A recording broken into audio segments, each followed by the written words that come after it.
consultancy in advising government from the World Bank.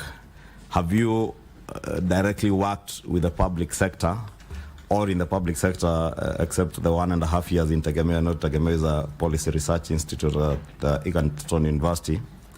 And I saw many Kenyans, when you were nominated, purporting that you used to be the personal assistant to the former cabinet secretary, Mithika Linturi. Were you, or have you said you have worked with cabinet secretaries, were you Mithika Linturi's personal assistant at any point, or have you worked with him in the ministry? 2, you have definitely heard about the fertilizer subsidy program and the scandals that came out of it. I'd want to hear how you intend to handle the, what are called the cartels in Kilimo House, especially around the supply of fertilizer, how you intend to deal with that. Thank you. Go ahead, Dr. Okay, thank you, Mr. Speaker, sir, and honorable member. Thank you, Majority Leader. Well, first of all, in terms of livestock development, yes, I have also some experience in livestock development. My thesis in the University of Nairobi, my MSc thesis was on cattle breeding. So that is an area. I also did a lot of work when I was in Tegemeo. Actually, I did work on reviewing the policies on dairy sector. So I'm well conversant with the livestock development. In my consultancy work, I've also worked in all the counties, especially in NASALs, evaluating programs managed by EU and other agencies in the livestock sector. In the public, you also inquired about how I've interacted with the public sector. And I want to point out that I started, as I mentioned in the beginning, I started as an extension officer. So from the grassroots. I went all the way to become a planning officer, all the way to an economist in coffee research, and of late, as a member of the task force on coffee reform. So I have interacted in various ways with the public sector. And when I was in the World Bank, definitely I was interacting with the public sector, both at the higher level and the lower level in terms of operations. Being a PA, this one caught me off guard and surprisingly. For the record, Mr. Speaker, sir, and honorable members, I've never met the former honorable Minister for Agriculture. I've never been a PA.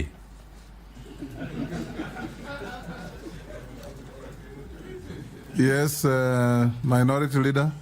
I think so. Have you answered all the questions? No, there is one more, which the Majority Leader, Honorable Ichong'wa, asked about the fertilizer subsidy and the cartels. And I would say that, yes, this is a very critical program, which, as you all know, members know, is the one, the food security, center of the food security program. And yes, there are cartels. There was issues last the last season, in terms of the quality of the fertilizer, the distribution of the fertilizer. And I would handle, if approved by this committee and the House, this is one of the areas which I would like to work hands-on on to make sure that the farmers are getting the right fertilizer at the right time and the quality is okay. And the cartels, what happens is that cartels thrive where there is lack of competition and openness.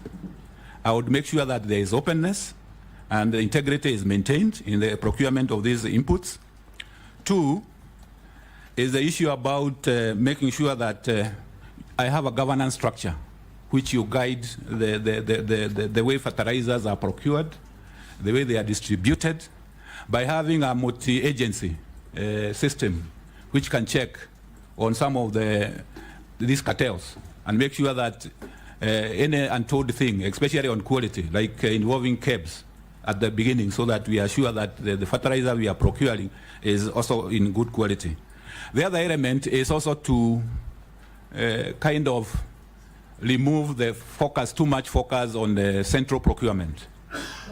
And this is what is being touted as you can go into what we call the voucher system, where the farmers can even go. Eventually, they can be able to procure the fertilizers from other agencies apart from NCPB. So there, the government doesn't have to procure. So you remove away the concentration too much in Kilimo House, so that farmers are able to procure from agro dealers eventually. Thank you. Yes, Jeanette. You'll pass? Mr. Speaker. Yes. Mr. Speaker, I want to ask the nominee. And I've looked at him very, very keenly, Mr. Speaker, very seriously. Mr. Speaker, the question that's worrying me is that the biggest problem in this country, in terms of when we approve people here and in terms of governance, is the Ministry of Agriculture. There have been problems from the last 5-7 years I was in Parliament, from the previous ministers to the one that we approved here who are 30 cases, plus now the PhD holder who has arrived here. Mr. Speaker, I want this nominee just to prove to this committee how he is going to deal with these cartels and this corruption in agriculture. Because if we were to describe corruption in government in form of a home, the bedroom of corruption in government is Ministry of Agriculture. The rest are sitting rooms, servant quarters, and other small places. And you know, Mr. Speaker, having a PhD and dealing with corruption, having a PhD and dealing with corruption are two different things. So now that's one thing I want him to illustrate, even physically if he can, how he's going to deal how he's going to deal with corrupt people in that place. But more importantly, Mr. Speaker, how is he going also, because fertilizer is one of the biggest problems when it comes to corruption also. How are you going to work with the industries locally here to develop a fertilizer manufacturing program within the country here so that this issue of importation of fertilizer can end? So if you can prove those two things, for me, I'll be satisfied, because I know after 1 year, you will be walking jobless in the street, I can assure you. I can tell you.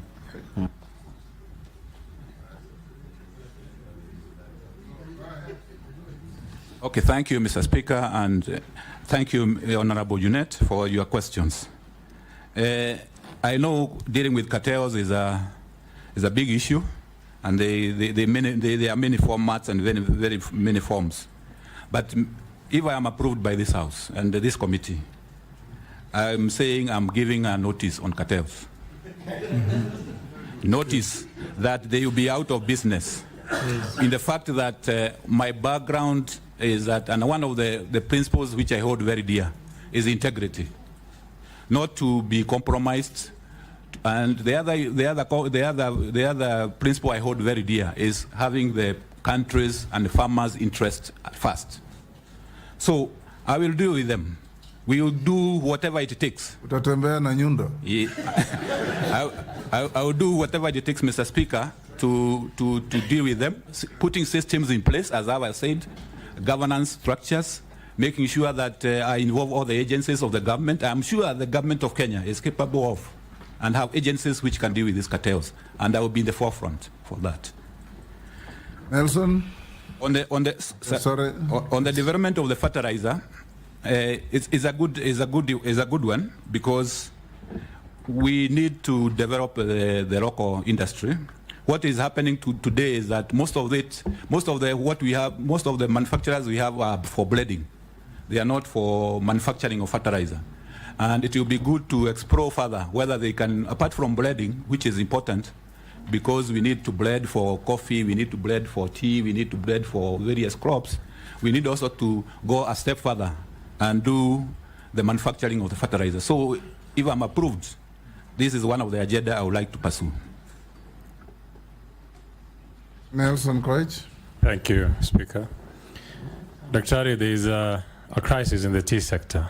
Tea prices at the Mombasa auction were on a downward trend in 2022, forcing the government to establish a minimum reserve price of 2.6 USD for teas from the east of the Rift and USD 2.4 for teas from the west of the Rift. This initiative was aimed at stabilizing the market and addressing the declining tea prices at the Mombasa auction. However, the current pricing structure has resulted in several millions of teas being unsold, thus resulting in stagnating and warehouses and facilities. What strategies will you employ to alleviate this situation? Additionally, is the government interference in the manner necessary in a free market, and how can it be balanced to ensure that market stability without causing an adverse effect? Okay, thank you, Mr. Speaker, and thank you, Honorable Nelson Koech.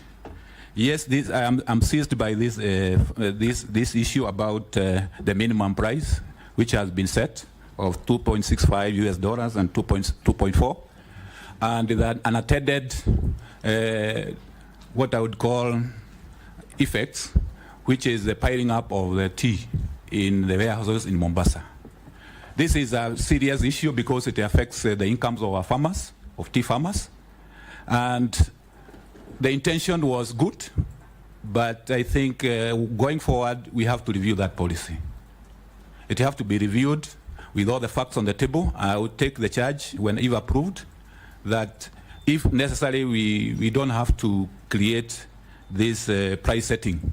We have to say let it go so that it is a free market, but it needs to be carefully, cautiously done so that it doesn't impact negatively on the incomes of our farmers. So I will review that policy of the pricing, whether we need a market driven or a setting price in the tea sector. Thank you. Posing. Thank you, Speaker. And at least the nominee in his 62 years has at least found some time to find motivation or work in public service. Not like others who are going for retirement and they are forced to join public service. So my question to the nominee is this. Is coming in at a time when we can view or see agriculture as dead, which is actually supposed to be the backbone of this country. But the sector is dead. And what I mean, Honorable Speaker, is if you look at outlet, which is market of agriculture, is dead. All manufacturing or value addition to motivate farmers to do their farming is dead. If you go to maize, the outlet or the market is dead. If you go to pyrethrum, we used to do very well in my constituency, and for the nominee, West Pokot also grows pyrethrum at one point. But the exit or market is dead. You go to milk, is dead. Tea is dead.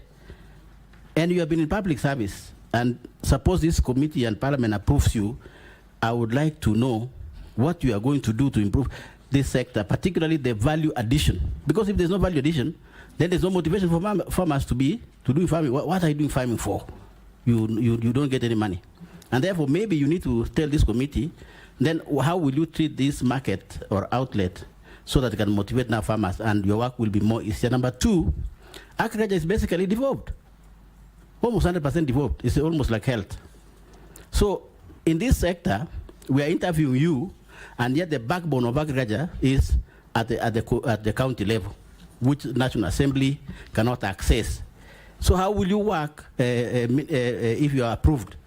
Because unless you work with counties, then your work will be theoretical, and maybe now dealing with cartels, or even those cartels might also change you to become a cartel. And as Honorable Junaid says, you might find yourself no job in a year. What do you want? Would you like to propose a nexus between yourself or national government with county governments? Like, for example, having a summit between the Minister for Agriculture and all ministers of counties' agricultures, like having a summit, maybe 3 months, maybe 4 months.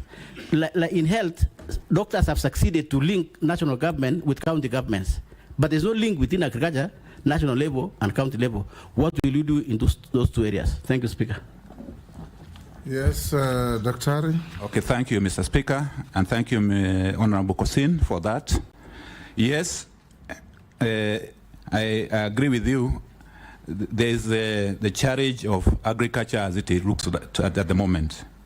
Because when you look through the figures and the statistics, it indicates that despite agriculture being the backbone of our economy, we are not doing very well.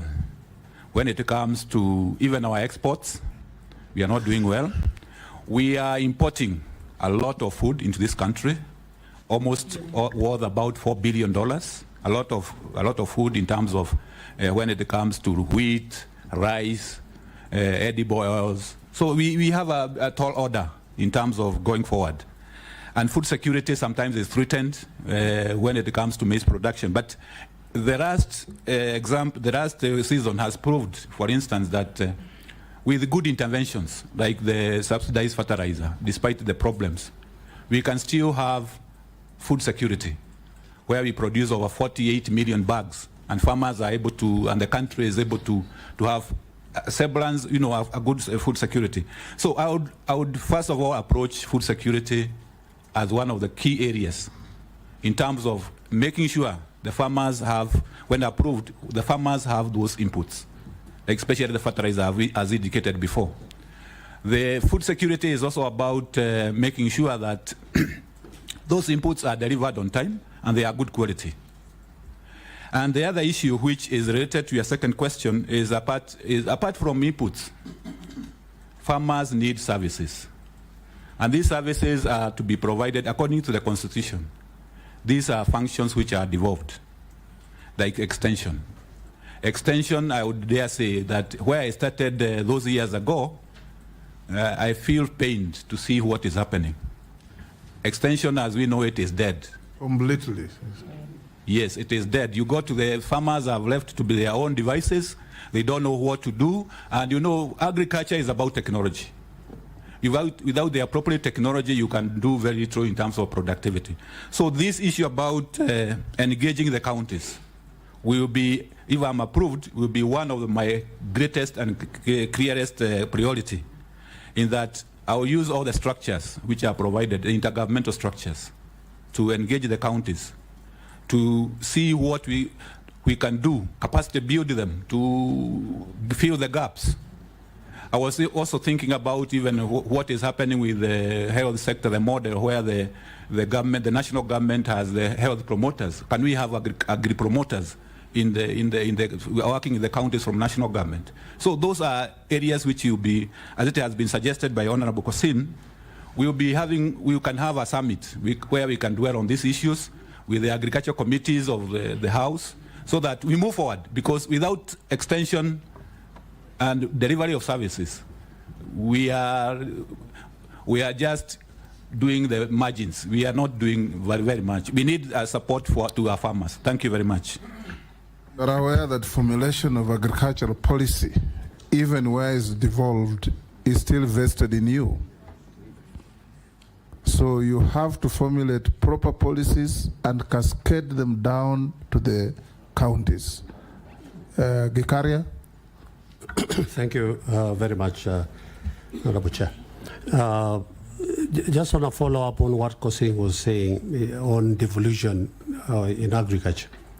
There are so many state agencies and regional developments which are duplicating what is being done at the county level. My question is, what concrete plans are you going to put in place to avoid that duplicity of functions and wastage? Secondly, unemployment is a huge concern in this country.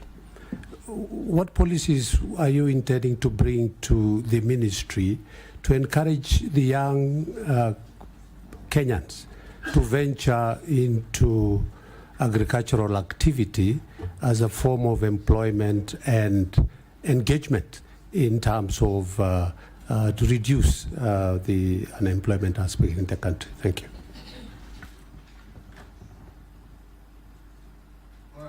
Okay, thank you. Thank you, Mr. Speaker.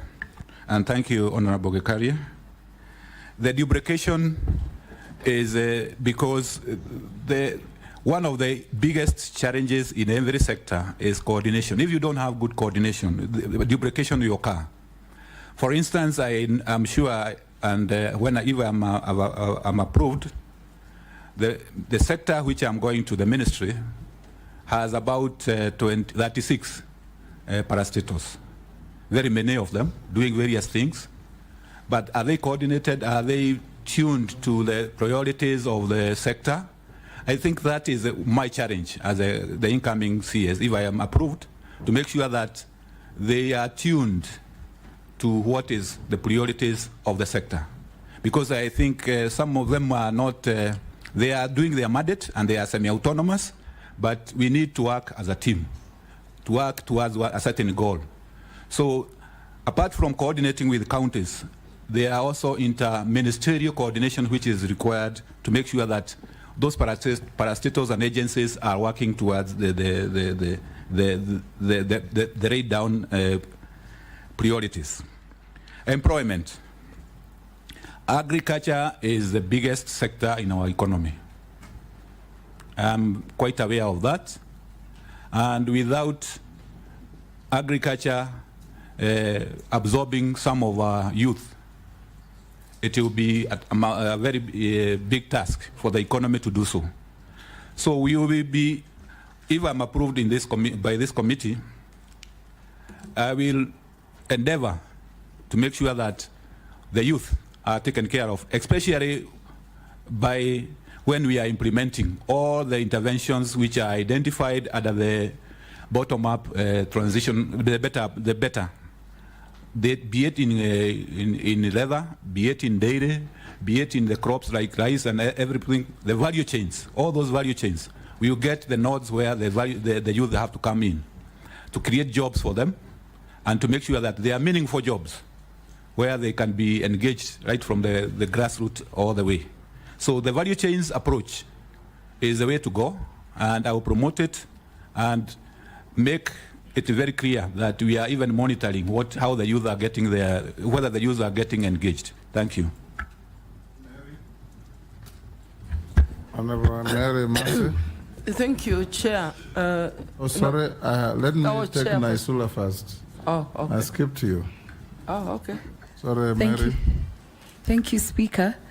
Dr. Karanja, listening to you and the comments that most of my colleagues have raised about agriculture being devolved, and even you saying that the extension services at the counties are dead, it is because the Ministry of Agriculture at the national level, you're also involving yourself in devolved matters than doing your work, which should mostly be policy, and collaborating with the counties to see that those policies are implemented and those extension services are working.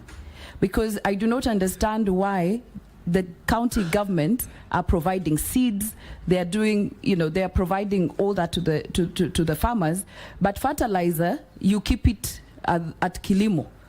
Is it a cash cow for the minister, for the PS, for the cartels there? Why are you leaving fertilizer at the national level instead of dealing with matters policy, which is your main core mandate? And when you talk about functions being devolved, resources should then follow those functions so that then the county governments are able to work and not the money remaining here in the capital in Nairobi. The second issue is the issue of livestock farming. We talk about coffee sector reforms, tea sector reforms, even pyrethrum and cotton have a board. Livestock we do not have in this country. People who wake up every morning thinking and implementing issues to do with livestock. Botswana is one of the best countries in livestock farming, implemented by Kenyans. They're the ones who went to do livestock issues in Botswana. So I want to know what you're going to do to see to it that livestock farming is taken seriously. Instead of taxing Kenyans, make money through livestock farming. Lastly, on the livestock bill 2024, what will you do as a cabinet secretary to communicate properly what it is all about, because we are already seeing a lot of things flying right, left and center? What strategies will you put in place to ensure you communicate to the public efficiently on the livestock bill 2024 and taking their views in? Thank you. Yes, nominee. Okay, thank you, Mr. Speaker. Thank you, Honorable Raisuda. The issue about, yes, interfering with the mandate of the national government and the intergovernmental, I would like to say that if I'm nominated, approved by this committee, I'm a firm believer in devolution. As I said earlier, if you want sustainable development of agriculture, the counties have to take their role seriously, and they have to work. They have to work. There is no other way. I'm a development economist, and I know that if you don't have structure, institutional framework to support you to do a sustainable development, it will never work. So the counties have to take their mandate, they have to take their laws, give those services. The national government have to take its role of the ministry where I'm going, if I am approved, the role of policy, the role of regulatory, and also research. Those are the mandates which are to the national government. But the counties have to take that role. And I will do whatever will be in my power to make sure that those delineation and that it becomes very clear. In terms of even fertilizer, that's why I said eventually, gradually, the way to go is to make sure that you decentralize. The procurement should not be done centrally. It should be done with agro dealers. Those are business people who can be able to do procurement, and they do it as part of their business. The government can come in and subsidize and give the vouchers. So I am, as I indicated, and I would like to repeat again, I am a firm believer in that issue about sustainable development through counties. Livestock. Yes, livestock is a very critical area. Is one of the critical areas because if I'm approved, I'll have two state departments: agriculture and livestock. And livestock has a great potential in terms of being able to the livelihoods, especially in ASAL areas. And Honorable Member Isuda is to say that I'm lucky that when I'm coming in, if I come in, there is a livestock bill which has been published, and a livestock policy which has been published. So the livestock bill is trying to cure the lacuna which was there, in that we did not have agencies which are promoting livestock matters in the country. So it will create, for instance, try to regulate what is happening in breeding, animal feeds, which members know that there are a lot of issues with animal feeds, quality and others. Create a livestock marketing board, which will be promoting livestock. A research organization dedicated to livestock, although it is between cattle. And institutes. I was surprised to learn that some of the institutes in livestock, like Haiti, which we know, don't have legal status. They are created by. So the livestock bill is trying to do that. And there are issues which are coming through, I know, misinformation, which you would be dealing with, so that when it comes for the necessary hearings and the public hearing, those issues are dealt with. So I think I will give it a lot of priority, the livestock bill, and so that by the time, maybe by next year, we will have some of these institutions in place. Thank you. Mary now. Thank you, Chairman. My question to the nominee. The country has suffered recurrent drought, flooding, as occasioned by climate change. In the process, we've lost a lot of livestock through starvation, millions of livestock. We've also lost crops through flooding. Some are washed away. Even the crops that manage to survive do not perform well because of too much water. My question is, what mitigation measures can you put in place to reduce the loss of livestock during future droughts? What compensation measures or strategies would you be able to put in place? Because we know that we have livestock insurance, at least areas, livestock farmers can be compensated. What about crops, farmers that lose crops? What are your thoughts? Secondly, in the agricultural sector, we have so many youths who are trained, degrees in agriculture, even PhD in agriculture, extension officer, trained but jobless, so many of them. I don't know if you're aware of that. And we need to be deliberate in employment creation. If you are successful and you become the Minister of Agriculture. what deliberate measures are you going to put in place to ensure that you deliberately placing resources in programs that will create opportunities for these young people? Thank you. Let's take another one. Daud. Thank you, Mr. Speaker, sir. To the nominee, he has mentioned he has been in the coffee sector in the task force. What I would want to put to him is the coffee sector is in turmoil. Prices and theft at the coffee factories are rampant. We need to probably develop new varieties and value addition for coffee. What would be your position on that? Secondly, the Kenya Kwanza government, I believe, they talked about guaranteed minimum returns. And I've seen you have worked with the Kilimo Biashara as well.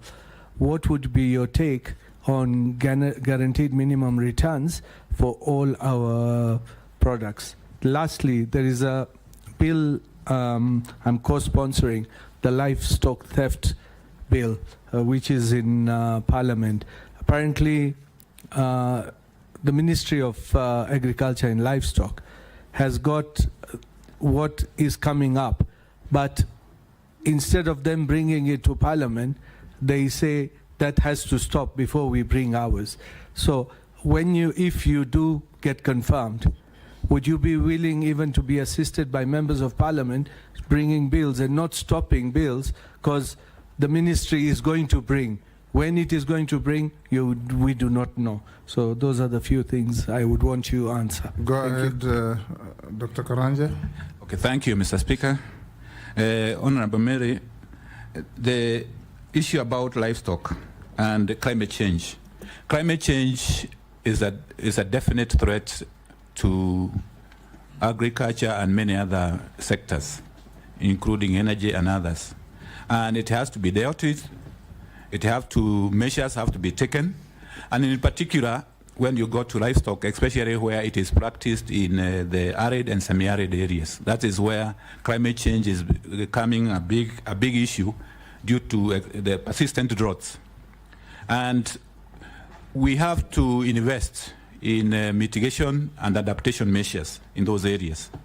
For instance, if you go to the northeast counties, Isiolo, Mwajiam, and others, you realize that over time, the pastoralists have started to realize that pasture conservation is one of the areas which they can invest in. They used to graze and then go. But through interventions, through various programs, you can now see hay being sold in those areas. So some of these mitigation measures are going to be there, especially to change their lifestyle, so that they adopt measures like pasture conservation. And if approved, I am going to promote programs which you do the adaptation especially for livestock sector. For crops, it's also the same. We need measures which varieties which are resistant or drought tolerant. Then in agriculture, I'll also be working closely, if I'm approved, with my counterparts in irrigation. Our agriculture is rain-fed. It is prone to the vagaries of the weather. So we need to invest where we can, resources allowing, we need to invest in irrigation so that we expand the area under irrigation. Small-scale irrigation programs, which can be able to support farmers so that they are not caught by this the issue about climate change. Then I think insurance. At the final end of the day, because this is a risk, we need to emphasize both crop and livestock insurance so that farmers are able to be compensated whenever there is an occurrence of that calamity which occurs. Issue about the youth. I indicated earlier that, yes, I'm quite aware of this particular challenge of jobless youth in the country, in the rural areas and everywhere else. And if I'm approved, my undertaking is that, whatever we are doing in all the value chains, the issue about the youth, women, PWDs, people living with disabilities, will be taken care of. Not just taken care of, but we will go out of our way to make sure that and monitor clearly that we are taking care of the youth, the women, and people with disability. Honorable Dawood, the coffee industry, as you have rightfully indicated, I started my career there as an economist. I have also served in the task force and other. Yes, I know there are issues, very major issues in the coffee industry, including legislative one, the bill, the policy, which are still pending. This will be low-hanging fruits. I will be able to handle them if I'm approved, so that we move forward. New varieties and thefts. I work with collaboration with, especially for theft, I work with the collaboration with the interior, so that we are able to see how best we can handle the coffee thefts. Because the coffee thefts are usually promoted and gotten mainly from maybe insider jobs or people who have licenses who can be able to dispose of the coffee. Because you cannot buy coffee. Where do you take it? It has to be that you have a license, you can be able to dispose. So it is something which, with working together with the Ministry of Interior, we will be able to handle. So I will approach it from the policy point of view, having the policy, and I'm also aware that there is a coffee bill, which is before Parliament or Senate. I'm here to take the position very well. So I'll go ahead and do whatever it takes to make sure that that is done. Minimum guaranteed returns for farmers. This was a campaign and Kenya Kwanza in the plan. It needs to be looked into because it involves a lot of, from an economic point of view, it involves a lot of resources. In terms of if you want to guarantee the coffee, tea, you want to guarantee maize, you want. So this one, I would say that if I am approved, I will set up the necessary structures to make sure that I get good professional advice on this particular issue and the best way to go forward. But I know it is very important to our farmers. It was in the plan, the Kenya Kwanza plan, so we have to move forward, but cautiously so that we are not, given our financial situation, that we don't overcommit. The livestock and the bills, I would like to handle it from where you, Honorable Dawood, you said, if I'm approved as a cabinet secretary, working with the National Assembly and Senate and members of the honorable members, whenever a bill, you don't have to oppose a bill because it is coming from another quarter.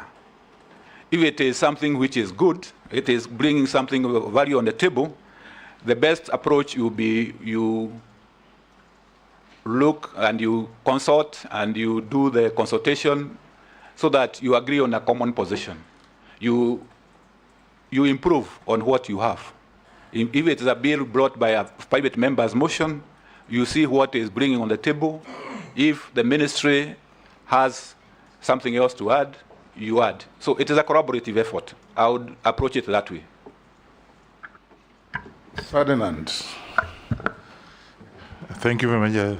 Dr. Karanja, you have promised, and please go by that promise, that if you are actually approved by this House, then of course you're going to put some workable and various interventions in the system to be able to move forward as a sector, agricultural sector. One, I want to ask you, what are you going to do? We have failed. There are some projects you actually failed. Kalana Gulalu is one of them that this House or that of the Parliament actually put in a lot of efforts, but it has failed. I want you to tell me what you are going to do. Because you are saying the moment we approve you, you're going to get some of the things that have failed. Two, out here, and I think it's a common knowledge, there's a lot of land fragmentation, the cutting land, to reducing the workable land. Agricultural land is actually being subdivided. I'm afraid 20 years to come, maybe you and I won't be there. 20 years to come, there'll be no land for cultivation in this country. And I think I had a chance to go to some of the places like Denmark, where land is actually put aside. So what are you going to do about that to be able to at least stop this fragmentation of the land, subdividing? Of course, if I have like 4 children, each one of them must have a piece of land. Lastly and not least, the most important thing is that agriculture. You have promised, and I hope you will live up to your promise. There's irrigation. Irrigation in this country, I don't know who did this, is misplaced. It's in blue economy. What do you irrigate in blue economy? Blue economy is water. Are you going to have an effort to bring it to agriculture? Because irrigation is actually supposed to be irrigating the products, crops, but not the blue economy. Are you going to, again, given by your background, bring it back to agriculture? I think the others, insurance, you have talked about insurance. I don't want to repeat it, but I think the best you do is that there's a lot of crop failures. Honorable Ferdinand, irrigation is not in blue economy. Blue economy. It's in water. Water, but water is a blue economy. No, they're different. But we want to bring it. There is a Minister of Mining, Blue Economy and Maritime. Yes. No, I think water, irrigation, and sanitation. Let's get Dr. to see your view, because irrigation was in agriculture. It was moved from agriculture. So that's what I'm saying. To grab it back. Yeah, I want it back. I want to. It has to come back, because what do you irrigate in water? Of course he can, through him, he can bring a motion, whatever it is, if he is approved, to bring it to agriculture, because what it is misplaced. Thank you. Murugara. Sorry. Thank you very much, Mr. Speaker. And Dr. Karanja, there is a lot of theory in agriculture, especially to encourage youngsters to study agriculture and economics, with such catchphrases like agriculture is the backbone of the economy of the country. That is in agriculture, and in economics, it's the biggest employer and should be sustained, etc., etc. When you look at the level of unemployment in the country today, why would it be at such high level if it were the greatest employer? It means the policies regarding agriculture vis-a-vis the young people we are educating do not match. Number two, it means the youngsters do not take agriculture to be any form of gainful employment. It's dirty, it doesn't have good income, and all that. What policies would you put in place to ensure that we have a mindset change to the youngsters to know that agriculture can actually be that employer which is income generating? And if we were to do this, then the next question is, we as a country presided over the killing of some of our best cash crops in the country, away from coffee and tea, including cotton. Cotton was doing very well in arid and semi-arid areas. But we elected to have Mutumba coming in, as a result of which cotton almost got dissipated. Sunflower, another cash crop, which was doing very well in those areas. We watched as we brought in edible oil from other countries, and the crop went down. What policies would you put in place to ensure that cotton, sunflower are revived as our cash crops, which would actually reverse the trend of importation of either very expensive clothes from Turkey, China and everywhere else, or the second-hand clothes which are flocking in from all over the world, and also edible oils that are coming from the Asian countries, while actually we can sustain that ourselves. And not lastly, we have the other food cash crops which we grow.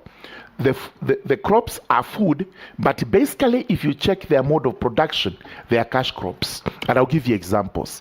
One of them is gadam sorghum, which is supposed to be consumed by the brewers. It's also a food crop. Another one is the mang beans, the dengu in eastern Kenya. It's supposed to be a food crop, but it is produced as a cash crop by the farmers. The cartels we were talking about are now able to go around it, import those crops from the neighboring countries, as a result of which the prices become extremely miserable and to some extent throw away. What policies would you put in place to ensure that those crops are sustained in the country and their prices are improved so that farmers are encouraged to continually grow these crops for economic purposes? Finally, livestock. Livestock is supposed to be one of the most lucrative agricultural endeavors or enterprises we undertake, including export.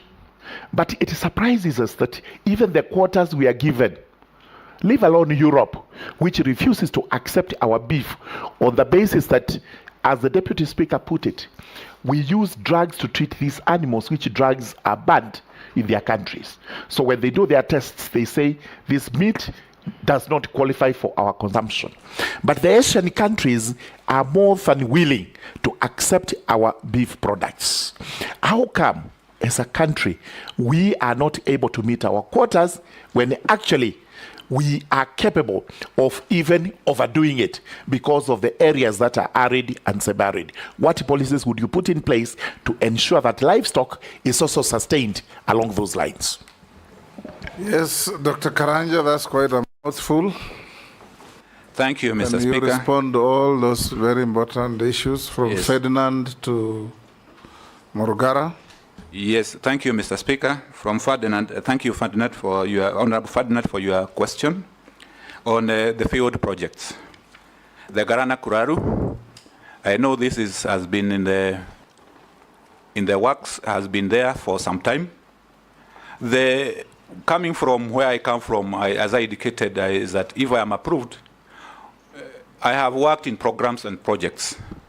And one of the areas where you do is to do an evaluation, clear evaluation with economic analysis. If it is not working, it is not working. If it is working, then you can see what are the lessons learned and you go ahead.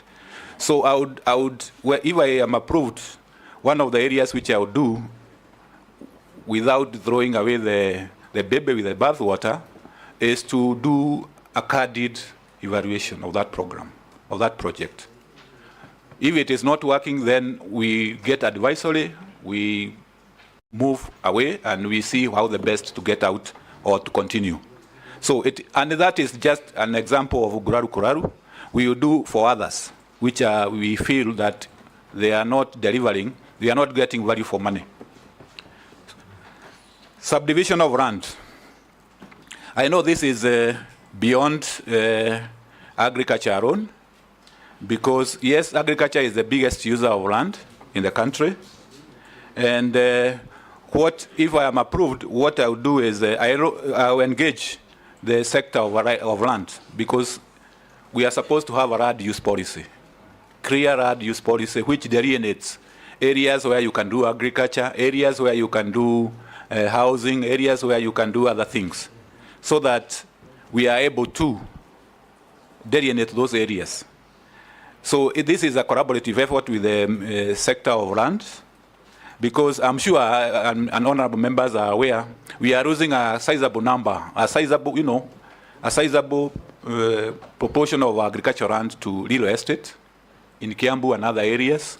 And this are causing a lot of concern. Even in other counties, we are doing the same. So it is an area where I will engage the sector of lands to come up with clearly with. I know there is a RAD use policy, but we need to revisit it and see how we can implement it. Irrigation, as it has been indicated, this is in the water sector. And this, I'm sure, is an issue which our appointing authority will assist to that. And I don't want to comment more than that. Honorable Murunga, about, thank you for your question. Point of order. Yeah. Yes, Ferdinand. Daktari, you actually are very knowledgeable from what you have said. Don't tell us, don't throw that this the question of irrigation is it's something that you go to tell this committee what you're going to do. Don't tell us that somebody else holds they're talking of the same thing. We have said, and I've said it very clearly, irrigation is supposed to irrigate crops. And somebody misplaced it in water. It's as simple as that. So what are you going to do about it? Thank you, Honorable Ferdinand. Yes, I agree. Because irrigation, when you do it, especially the small one, not the big dams, which you have hydros in them, the irrigation we do for small scale is agriculture, actually, most of it. And logically, it is supposed to be in agriculture so that you manage, because even the technical management of the irrigation scheme, yeah, it is agriculture. The water part is it's just making sure that the water is there. So that is why I'm saying, because coming in as a CS, I would love to have irrigation as one of the dockets, but definitely I need to be guided. It is not your duty to assign departments. Yes. Yes. Yes. No, but also he uses But- the water. yes. He doesn't Okay. develop the water. If I may continue, Honorable Go on. Honorable Murunga has, thank you for your questions. The issue about the youth and agriculture. Yes, it is quite something which, because you realize that agriculture has been left to the old people. One of the studies which was done by one of the institutes indicated that, for instance, the average age of a coffee farmer is 62 years. So very aged people. And the issue is about the youth might not want to go into production per se. They might not want to go to production, but what they are interested in is issues to do with the value chain, along the value chain. For instance, in agro-processing, in making sure that, for instance, if there is milk, the add value they can make yogurt, they can do the ghee. So, as indicated earlier, some of the key value chains which has been highlighted and has been prioritized, we will try as much as possible to integrate the issue about the youth.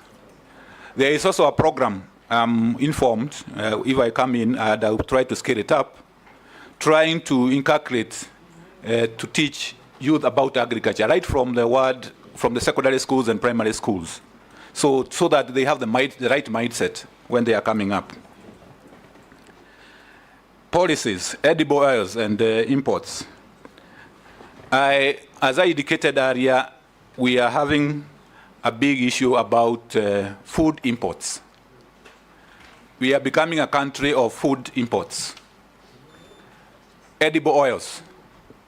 I was checking the statistics, and when you look at petroleum and other, edible oils is featuring very highly in terms of imports.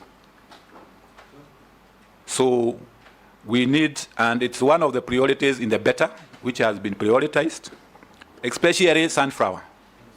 So we will accelerate that if I am approved, we will accelerate that program to make sure that the farmers have the necessary planting materials for sunflower. They have the necessary planting materials for other edible oils, canola and others.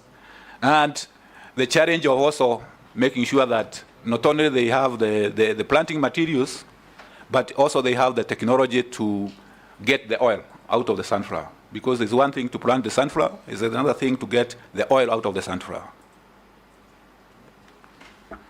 Cash crop, gadam, sorghum, dengu. Sustainability in the country.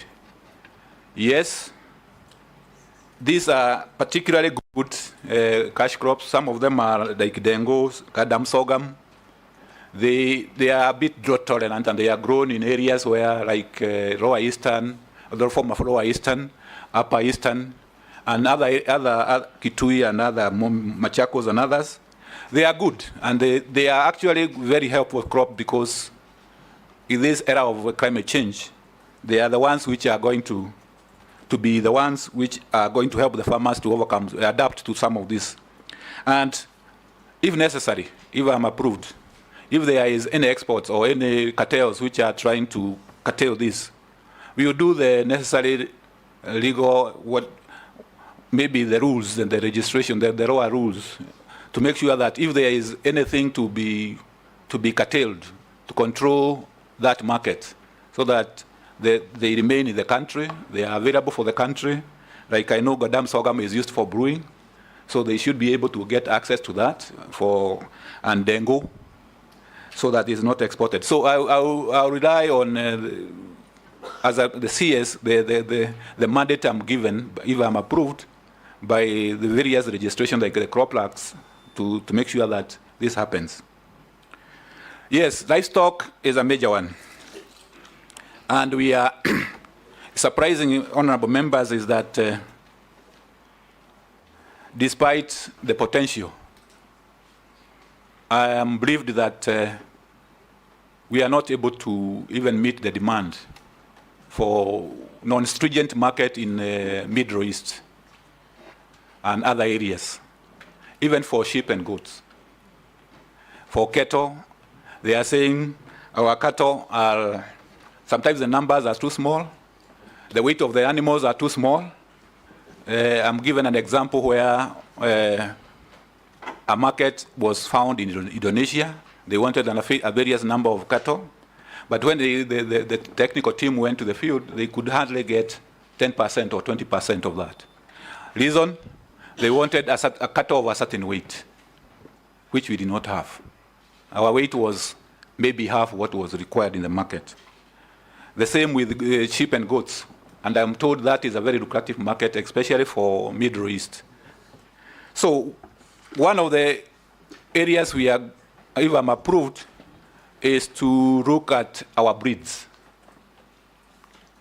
The Borana, the Sahaiwas, the bigger ones, so that we are able to distribute this to the farmers, so that they are able to have cattle and breeds which can go to that market. There is also the issue about feedlots, making sure that we have community feedlots where they can fatten those animals, they can make them go to the weight which is required. So such kind of interventions. And I'm happy to note that livestock and lead meat is one of the priority value chains according to the beta. So we'll be able to handle that. Thank you. Owen Bayer. Thank you very much, Honorable Speaker. Honorable Speaker, I would like to pose the following question to the nominee. I know he has taken time to explain something on edible oils, which is actually part of my question, and you allow me, it's not repetitive, but from another angle, Honorable Speaker. I would like to say that we spent around 160 billion on edible oils imports. The agricultural budget is around 84.9 billion, thereabout. And a lot of money is actually used there. AFA, the Agricultural Food Authority, has a department on edible oils. But the work that goes in there is probably very limited. Probably they are managing more the imports than actually growing the edible crops in this country. And that's why we get into this. And what do they get? They make around 2 billion shillings a year for the tax that is imposed on edible oil. And therefore, we are not solving the problem on edible oils. In the past, nominee, crops such as coconut, cashew nuts, groundnuts, crops which are very passionate about, because the region I come from actually grows these issues. But they have been neglected completely. such that coconut and cashew nuts are crops that are continue to decline. We have old boughs, we have the old tall coconut trees, and the productivity is shrinking every day, and yet we continue to import. We have the solution. The coast of Kenya and part of the eastern part can grow this macadamia and simsim, sunflower, all those crops, and it made the people of the coast very rich, and the country got enough revenue. But they've been on the decline, and yet AFA, the department, the area of edible crops, is not doing much. Tell me, what kind of reforms will you bring to reduce the imports on edible oil, both legislative and policy, and also increase the production of cashew nuts and coconut so that we can cut down on the budget on oil crops? Secondly, Honorable Speaker, ADC is Agricultural Development Corporation, which is supposed to help the agriculture department. And one of the things that ADC did was to have enough land set aside. I had the question on now we are moving to settlement, and but ADC has swaths of land. But what has happened for many years, there has not been any protection on these. They've been divided, they've been given out. I know even the ADC in Malindi, they have a huge farm in Malindi, but now they're actually renting their own farm because people grabbed it. Now the land they own, they are actually paying rent on. In terms of policy and legislation, what are you going to do to protect ADC and actually spur the productivity of ADC to ensure that as a country we still anchor ourselves in agriculture, and from agriculture to manufacturing and to jobs? I thank you. Robert. Thank you, Mr. Speaker. The nominee has come out as very brave because there's one answer he gave. I was very impressed when you said that you're willing to even advise in correcting the mess in state departments in the ministry. When you said that you feel that irrigation is misplaced and you will fight for it, that means you're a brave man. Now, I want to just point out two things. One which was raised by Honorable Naisula on the issue of Botswana, which actually exports 95% of its beef products to countries like Norway and the United Arab Emirates. And what she said is what I want to confirm, that actually they have a Botswana Meat Commission which was borrowed heavily and fashioned after Kenya Meat Commission. But years later, while theirs is thriving, Kenya's KMC is actually now in the hands of the military. So I don't know, what would you do? Because as a brave person, you must be able to make very serious and tough decisions to bring back that livestock sector to what it should be. Now, secondly, the other issue is the issue of corruption in the ministry. From NCPB and those state departments within the ministry, there's a lot of there's rampant corruption. In fact, I will tell you that at one time, just recently, Kenyans were treated to a circus of the sale of funny product in the name of fertilizer, and the parliament was actually seized of the matter and tried to handle it. Now, there's a gentleman who was my neighbor. This is a real story. And he had a piece of land, 5 acres. He was actually selling it. We were trying to get a buyer for him. Then he got appointed to the Kenya Sugar Board. Within a few months, he now started buying off all the neighbors and stopped selling his land. There is a lot of money that gets lost in our state departments, especially the agricultural one. Now, I've seen that you are worth 214 million. You are going into this sector. All those cartels are there, and they are willing to make you a billionaire within the next 3 years. Are you going to be able to resist, Bwana Nominee? Thank you, Chair. Yes, Dr. Karanja. Yeah, thank you, Mr. Speaker. Will they make you a billionaire, or you are a billionaire already? Thank you, Mr. Speaker. Thank you, Honorable Owen Bayer, for your question about this issue about edible oils. Yes, this is a classical case of we need to do import substitution. We cannot continue spending our good money importing things we can do in this country.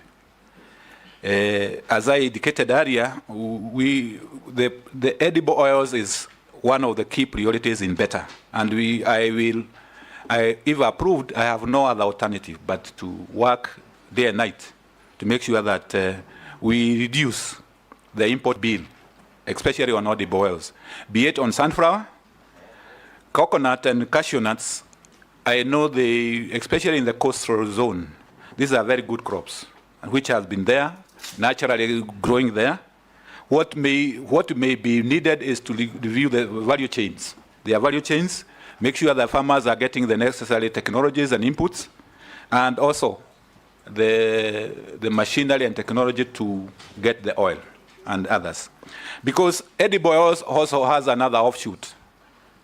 Because, for instance, if you do sunflower, you do canola, when you squeeze the oil, what remains is what is used in animal feeds. And this is what we are importing. So it has it will help us in those areas that we get the oil, and also we support, especially our animal feeds industry.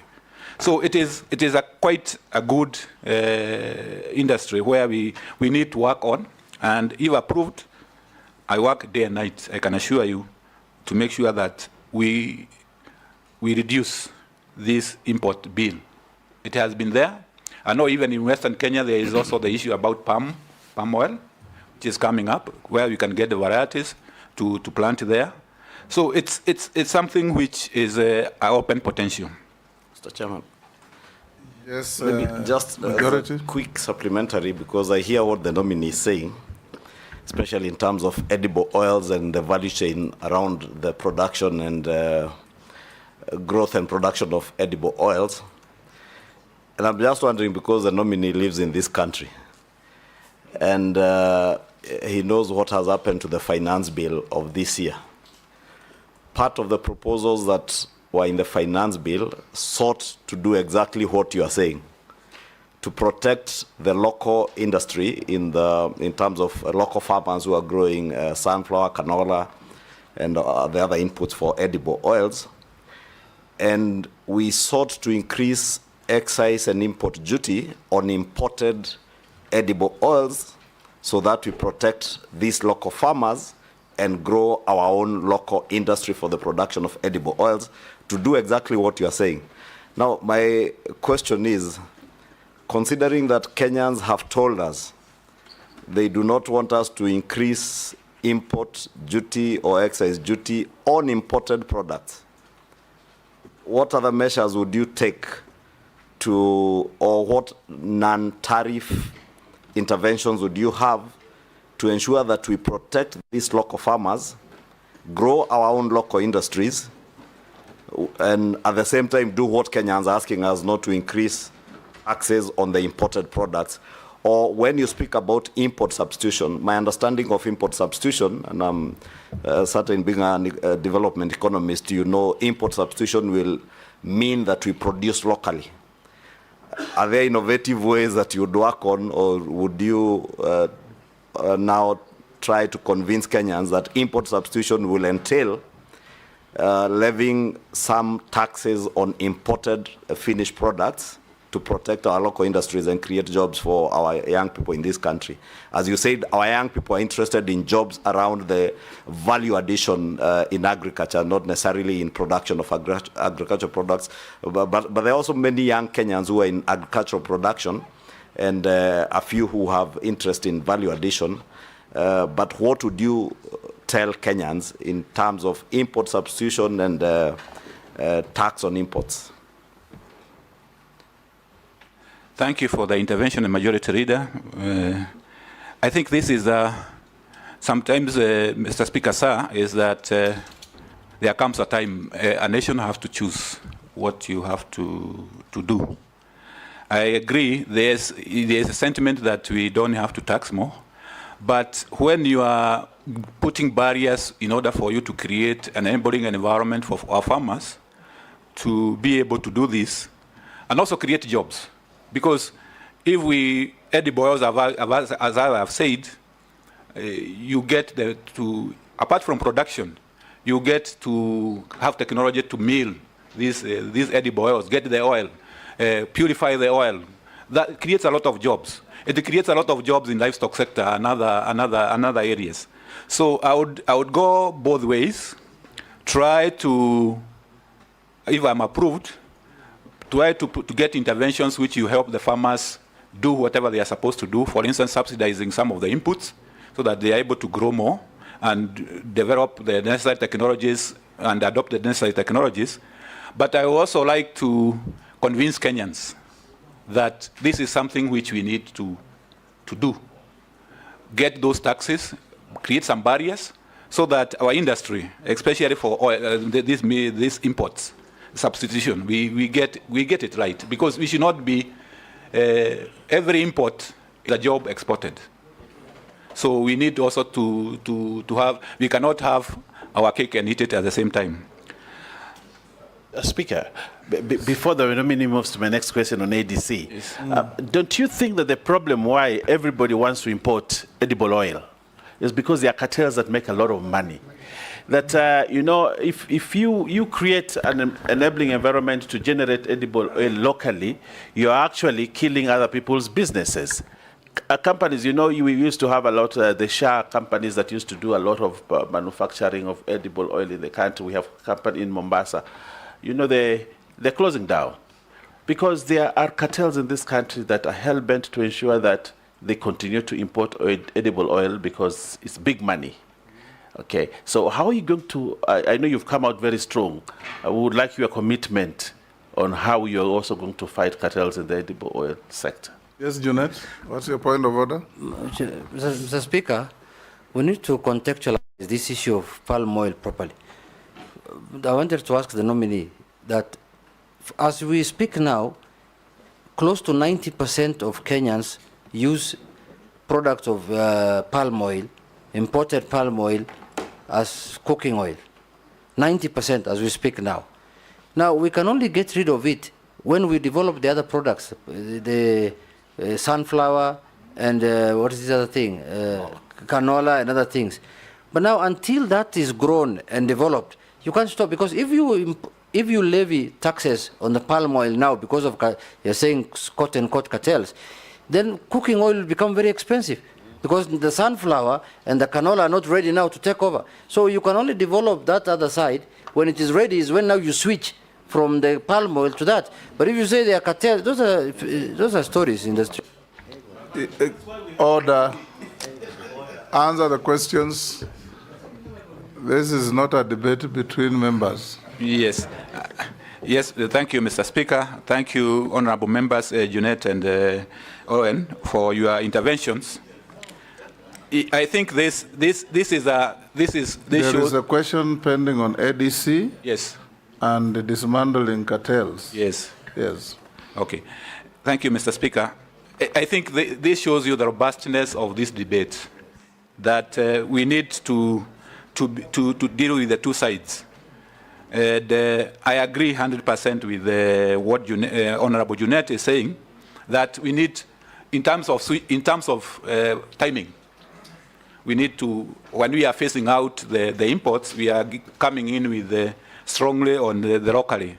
So that is a matter of timing. That is a matter of timing, but we need to yeah. Thank you. So I think that's one issue which I would definitely, if I'm approved, I would look at it and see the switching, the timing. If I go back to Honorable Baya, there was issue about ADC.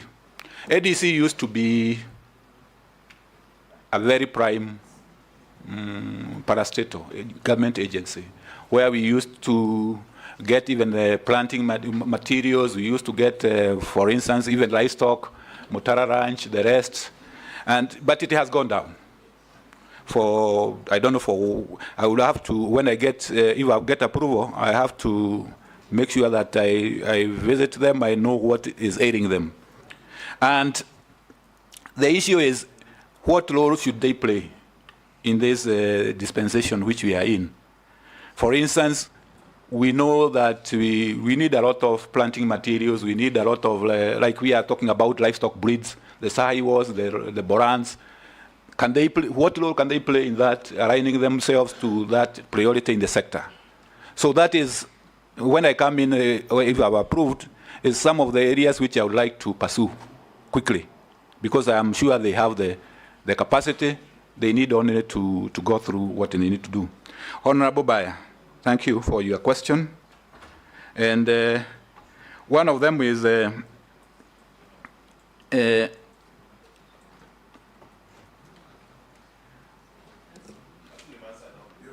oh yeah, most of them I'm answered.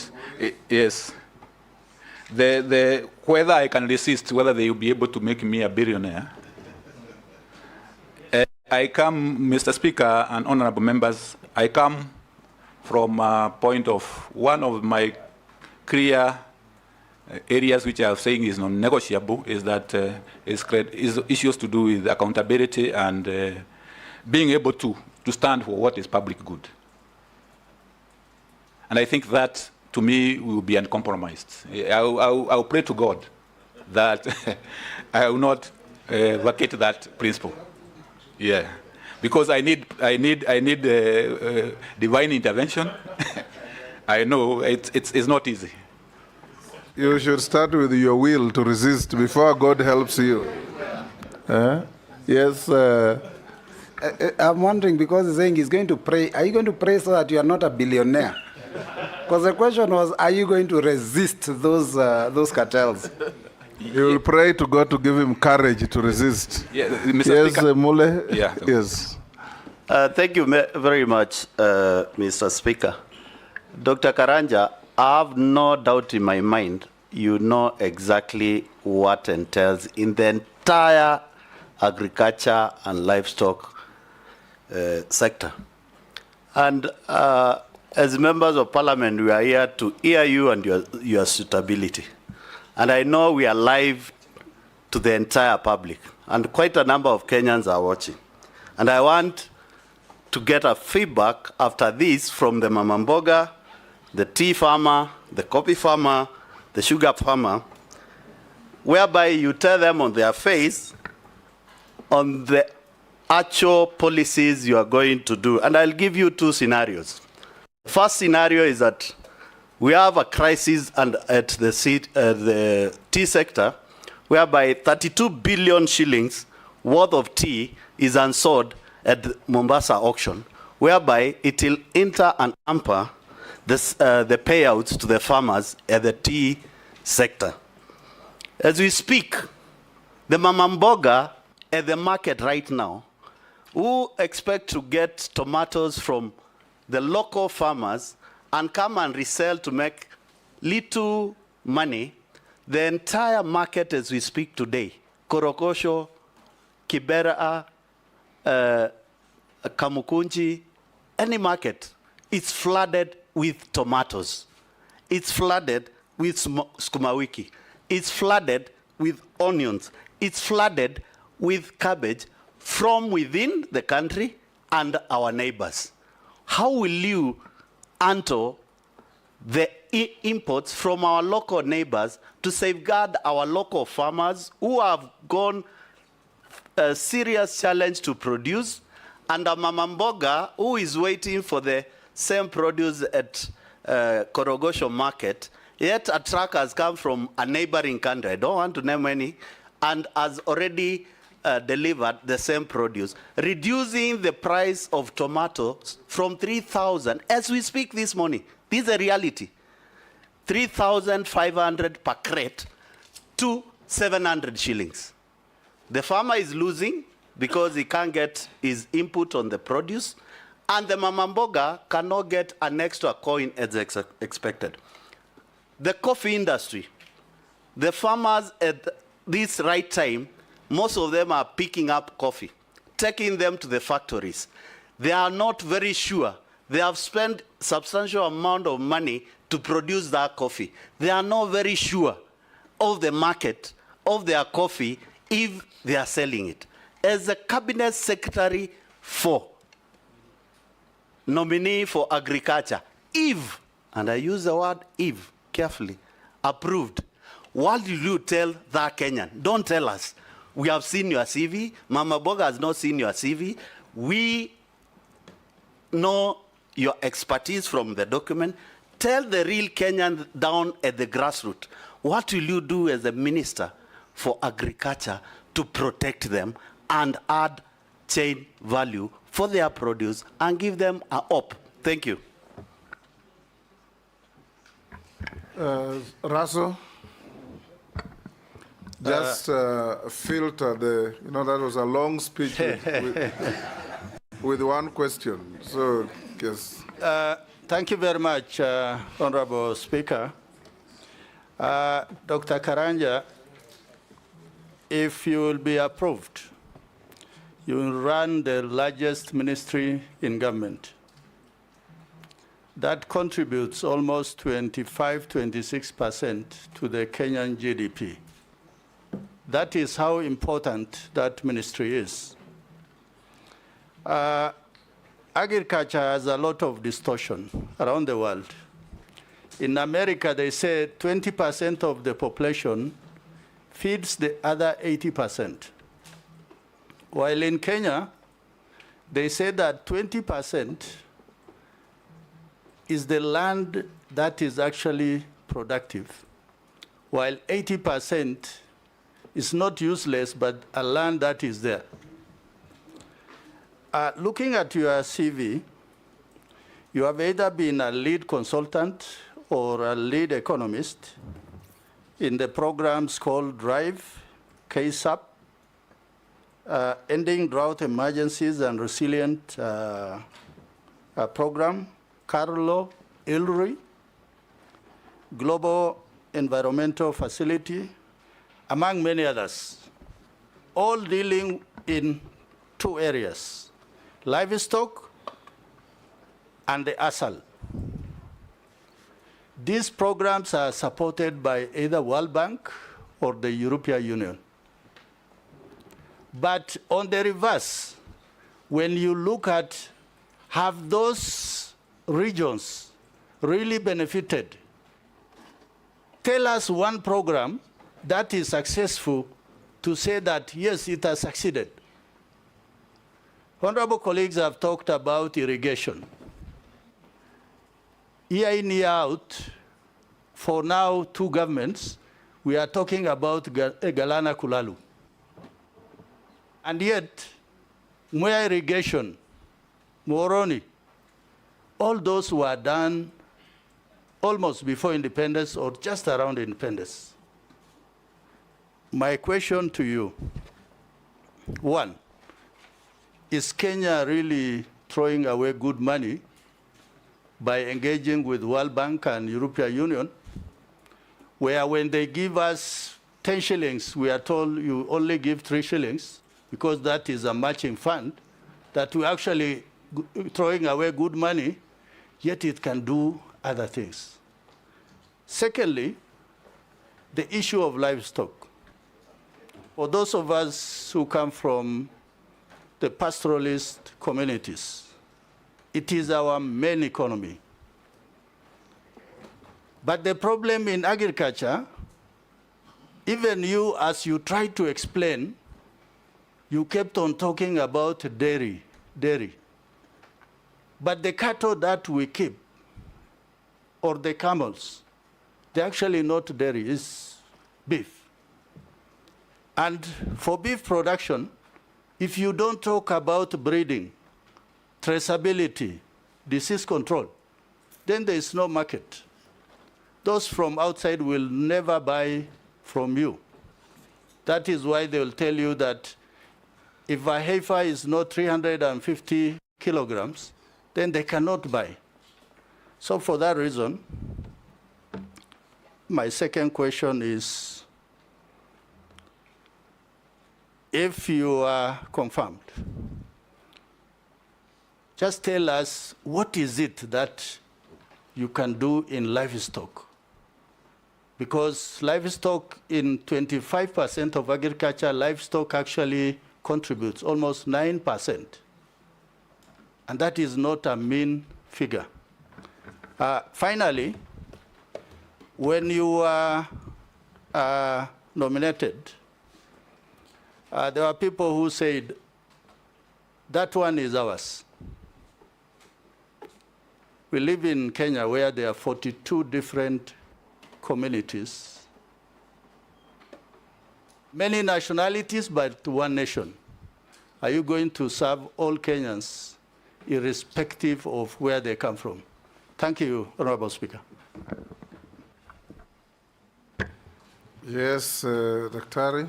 Thank you, Mr. Speaker, sir, and thank you, honorable members.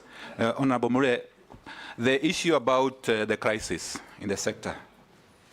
If I'm approved, I want to guarantee you that and the mama boga, the tea farmer, for instance, the issue about this piling up of tea in Mombasa. I will be the next brain to Mombasa to see what is happening and to do, if I have the powers within the law, I will do it the next day. Because there is no need of having tea piling up when farmers are expecting the tea to be sold. So I can guarantee that if I'm approved, some of these crises needs only to be handled. You go there and handle them as they, because it doesn't make any economic sense for you to have tea, which is piling up 32 billion. Farmers are expecting money. So that will be handled. Tomatoes, flooding from the East African community. This is an East African community issue. There might be issues to do with tariffs and what we need to do. We intergovernmental, interministerial with our colleagues in the East African community docket to see what we can do, because sometimes you don't want also to escalate with our neighbors. It doesn't. So I'll also look at that, and I can assure you that, Mama Boga, that we need to do. Yes, we also need to look at ourselves. Why is tomatoes from our neighboring countries coming at a cheaper cost? Address what I would call the root cause of the problem. Is it our inputs which are high? Is it our methods is it our varieties which are not good? Because I'm not sure our neighboring countries are subsidizing their tomatoes. So there must be something they are doing we are not doing. And we need to look at that and address it so that in a sustainable way, because even if we put the barriers and then we are producing at 3,000 or 2,000, and they are producing at 2,000, always the market will always shift towards them. So we need also to look at that. Coffee industry. I will also look at the coffee farmer and tell them, we will finalize whatever reform. If I am approved, it's one of the areas which I have a comparative advantage, having worked in the coffee industry for long, and I know what is required to be done. The reforms which are remaining should be done so that the coffee farmer enjoys whatever is supposed to be enjoyed. Then, Honorable Lasso, on the issue about interventions by our development partners and what they have been able to do. Yes, our development partners are important. On the brief which I got is that the sector, the Ministry of Agriculture and Livestock Development has a portfolio of almost 150 billion in terms of these projects. And they are good. They cover a wide area of intervention. This question was, are foreign-funded programs in the ministry sustainable? And if they are, can you tell him any success story? Is that your question? Okay. So there are successes, definitely. Our development partners have successes. For instance, as I mentioned earlier, if you go to some of the arid areas, you can see lifestyle changes. Pastoralists who are now conserving pasture. That is a lifestyle change, and it's coming out well. What I can promise you is that this also, I have a comparative advantage in this, is that I will engage the development partners so that we look at how can we align whatever they are doing in the sector with the priorities in the sector, because that is important. I know sometimes there is a mismatch. and they can be mismatched, but I'm sure we can be able to do that. Red meat. Daktari, the reason why I raised that question is because of where you are coming from. You still remain a consultant with World Bank, the European Union, and whatever global fund that is there, because you are on their list of those experts who are there. Those programs, when they are being implemented through NGOs, not communities, not leaders. So as leaders and people's representatives, we are seeing that Kenya is losing money, and that must stop. Mr. Speaker, sir, the point is well noted, and what I can promise the honourable member is that given my knowledge in that area, I will make sure that community involvement, and you know it's a constitutional requirement these days that we get participation and community involvement so that we maximize the benefit to the communities and where they're coming from, so that we don't just have a project or a program which is Nairobi-based. It should be coming from the grassroots. Livestock, yes. Speaker, if you allow me to interject. Just on the matter of donor-funded programs, Honorable Nominee. You see, some of these donors come into this country and they become like a joke. And I'll explain to you. Haifa International is one of those big guys, and I can see they're back in Kenya. I saw them on TV yesterday. But Haifa International, so they tell you, you take people for training 3 weeks. My mother actually went for training for Haifa, you know, 3 weeks, and they're being trained every day. They leave everything else productively. They go and train. Then at the end of that training, they give them one goat, a goat, one, whose value, no, but they also do goats. It's just called a Haifa, but they also goat. So they give them only one goat, and they continue to train them. A goat which is valued around 4,000 shillings, but they spend so much money that would have been more productive, but they end up with only one goat, and they're told you have to wait for it to give birth so that you give it to the neighbor. Then if that one gives birth, then it gives it to the neighbor, and they think that it's creating wealth. We need to stop to be a subsistent country. You only want people to subsist through donor funding instead of growing wealth. I don't know how you're going to bring this concept that we need to grow wealth in agriculture instead of agriculture for subsistence. Thank you. Point of order, Mr. Speaker.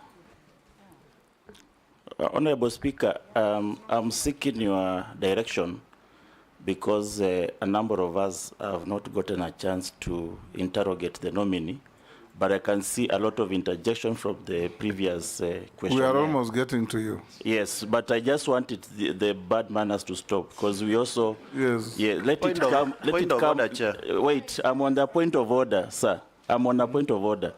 Let it become at the tail end after everybody has had an opportunity. But a correction, an intervention is not bad manners. Can you withdraw that? Unparliamentary. Withdraw and apologize. Yes. Yes, those who have had a go resist the temptation to intervene so that others can also have an opportunity. Yes, Daktari? Yes, thank you. So far, so good. Yeah, so far, so good. Thank you, Mr. Speaker. I think the point made by honorable members about the donors, that's why I said we need to realign with our priorities. That's the point. If we are talking about value chains, why should we be talking about other things? So I think that is, and if I am approved, is one of the areas which we will engage our development partners so that we align with our priorities, the government priorities and community priorities, so that we move forward.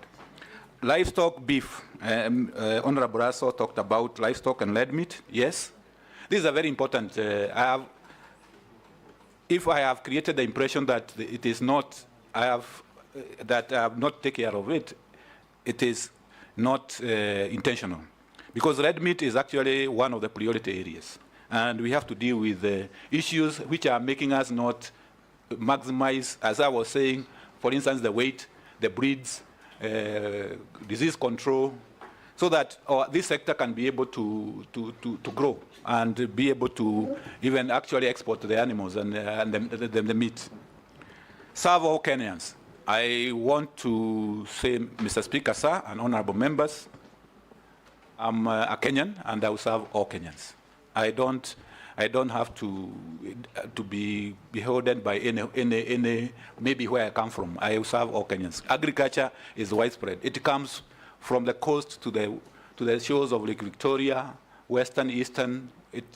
Anywhere you go, it's agriculture and livestock development. So I have to serve all Kenyans. Sharia. Thank you, Mr. Speaker. I just want to do a follow-up on this issue of the donor-funded and the World Bank.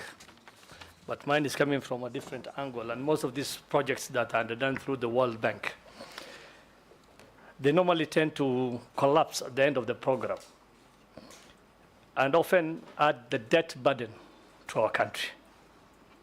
How are you going to ensure that these World Bank donor-funded programs and projects and address the fundamental development issues in the country to ensure value for citizens who have to repay or carry the debt burden of the nation? Question number 2. Pastoralism, as you said, is a key economic activity in ASAL, areas covering about 80% of Kenya and supporting a third of the population, and holds 70% of the national livestock, faces significant challenges. How do you plan to address, or what measures would you put in place to improve productivity in this sector if approved? I thank you, Honorable Speaker. Let's take Honorable Mishimbogo. Thank you, Honorable Chairman. Honorable Chairman, the talk of the day is about fake fertilizer, but you are forgetting that we also had fake sugar, or rather poisonous sugar. I remember during the last regime, there was the scandal on poisonous sugar, whereby a large consignment of sugar found its way into Kenya and in several godowns. Our question is, what is the safety of Kenyans in terms of consuming poisonous food products such as sugar? And Honorable Chairman, I know these people are cartels, and they're the same cartels who are sabotaging revival of sugar industry. So when you are confirmed to this docket, how are you going to deal with the sugar cartel? Because this sugar cartel is big, and these people, they have what we call godfathers. They are protected godfathers. And that is why today the sugar industry is not doing very well the way it's supposed to do. We need to do some intervention on that, and let Kenyans hear what you're going to do. My second question, Honorable Chairman, it is about how do we improve in terms of agriculture. I'm looking at the challenges, and one of the challenges is about land. But today, we have vast land in northern, eastern, or rather, ASAL areas. I'm wondering why, for many years, over 50 years from independence, that up to today, we have not done intervention in terms of having new agricultural technologies. We can maybe borrow from countries like Israel, where a bigger part of it is desert, and yet today is a big exporter of fresh produce.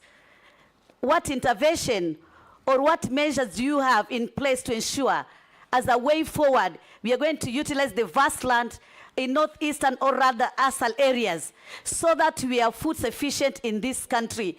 This narrative of saying each and every time that we need to be food sufficient, and yet there are no intervention done. Today, in the same areas, we can have flood, and there's a lot of water, but do we harvest that water? In Tana River today, we have floods. In Budalangi, we have flood, but again, we'll have drought. So how are we balancing that to ensure that we are food sufficient in this country? I thank you, Honorable Chairman. Let's take Mukami. Thank you, Chair. Our nominee, my question is regarding new KCC. We have a serious issues in new KCC because the government has been pumping billions of money, and yet the company is not able to sustain itself.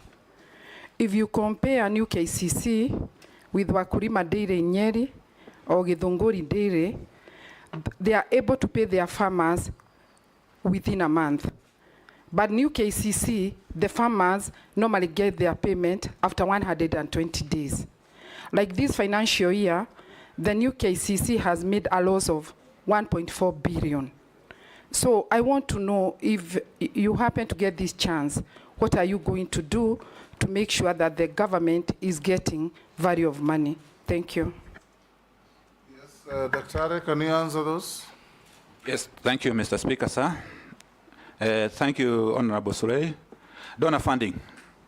I think the big issue here is about sustainability, because when they come, the donor, the World Bank, and other donors come and they do a project, then they leave, then you are left with no sustainability. And one of the reasons why there is no sustainability is because how can you ensure sustainability? If you ask, I'll do that. I will say that one is to have institutions and empowerment of institutions, especially the communities.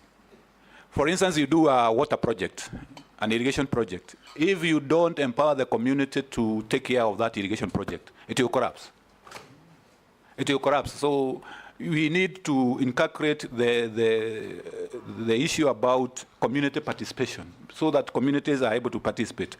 Counties are the custodians of communities, especially down there.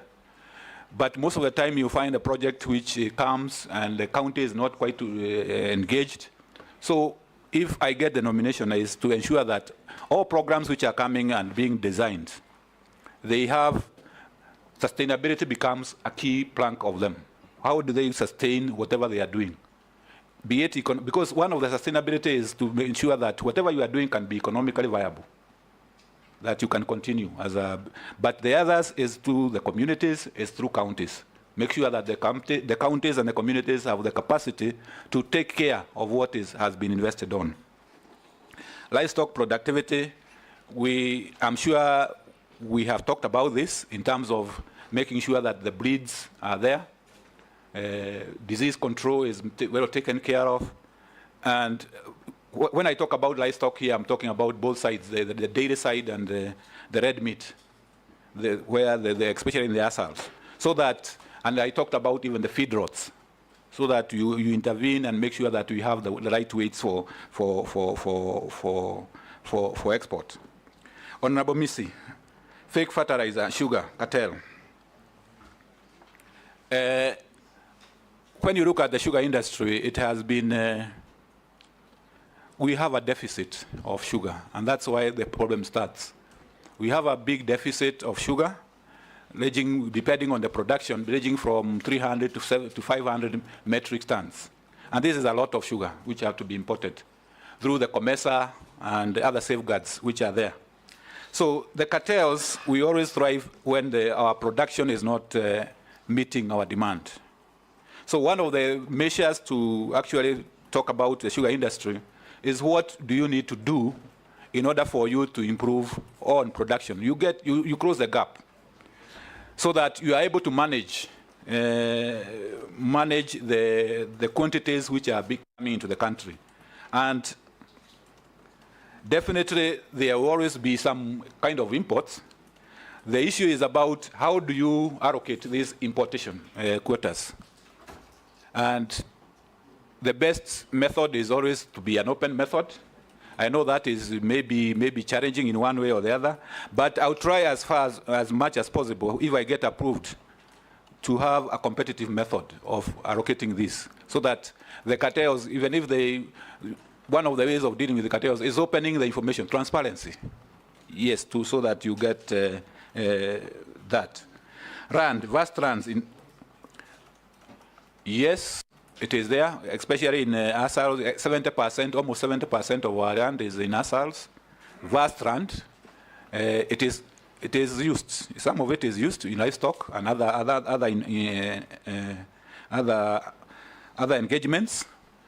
But the major measure here is what are you doing to make the land more productive? And that is why I was talking about working with irrigation, working with introducing the right technologies so that they are able to do. Getting technologies and also getting examples from other countries like Israel. So I would if I get approved, definitely this is a resource which I would like to look into, the vast land in Assal and how it can be done, especially on red meat. Honorable Mukami, New KCC.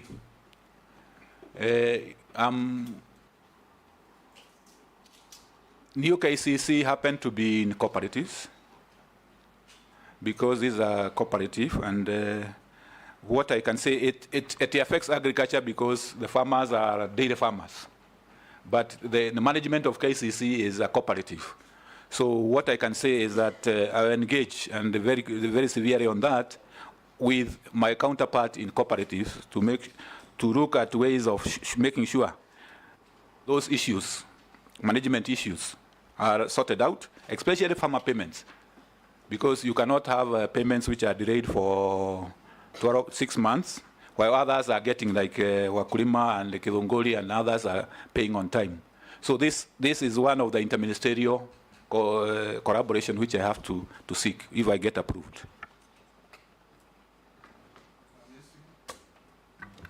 Thank you, Mr. Speaker. Mr. Speaker, virtually all members of parliament represent farmers, and even those who represent urban areas, somehow their constituency interact with farmers in one way or another. And Mr. Speaker, I want to give you, because I come from a constituency that is taught as the bread basket of the Republic, though there's no bread in the basket, but it's the most highly agricultural constituencies and arable land. And I'll give you a story, when a nominee. One of the large-scale farmers, the few are left because of land fragmentation that has taken place, but the few who are left in Kitale, I interacted with a farmer who did maize for a long time. He left, started doing sugarcane. He left, started doing sunflower. He left and went to avocado. Now I asked him, can I start supplying mushroom, because that's where you are going next? He said, no, I want you to help me do gated communities. Gated communities in a rural area. It's basically people are running away from agriculture. And Mr. Speaker, this is a topic that is so dear because it is directly to the lives of the people. There are success stories across the world. Brazil has done very well in value addition.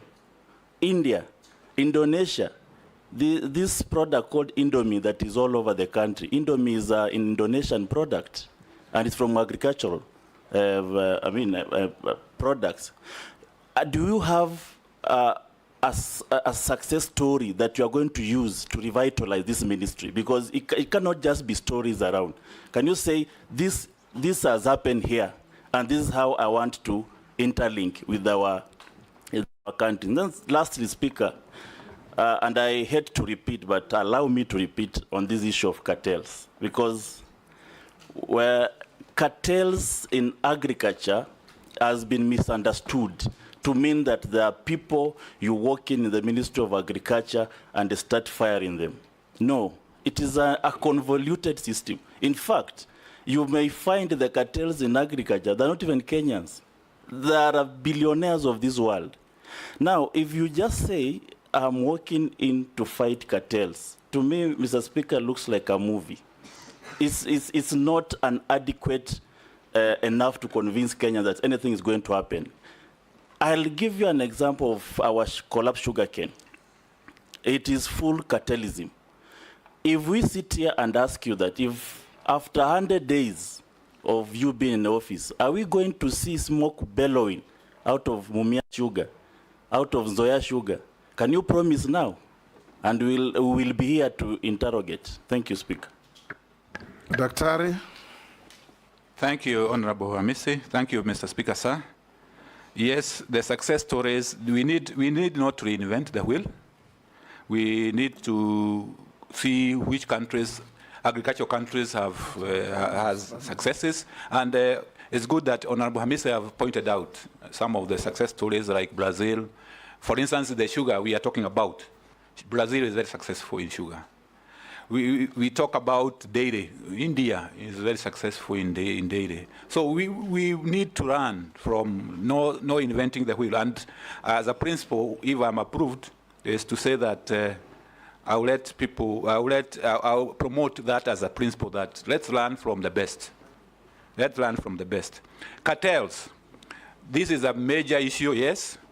But when you look at cartel, you realize that where cartels thrive is where public interest is compromised. Because if you are compromising public interest, the public interest, for instance, for sugar, is to have sugar producers, especially in Western Kenya and coast, to have their sugar factories operating. If there is a deficit, then we import with at the least cost, so that the consumers also benefit.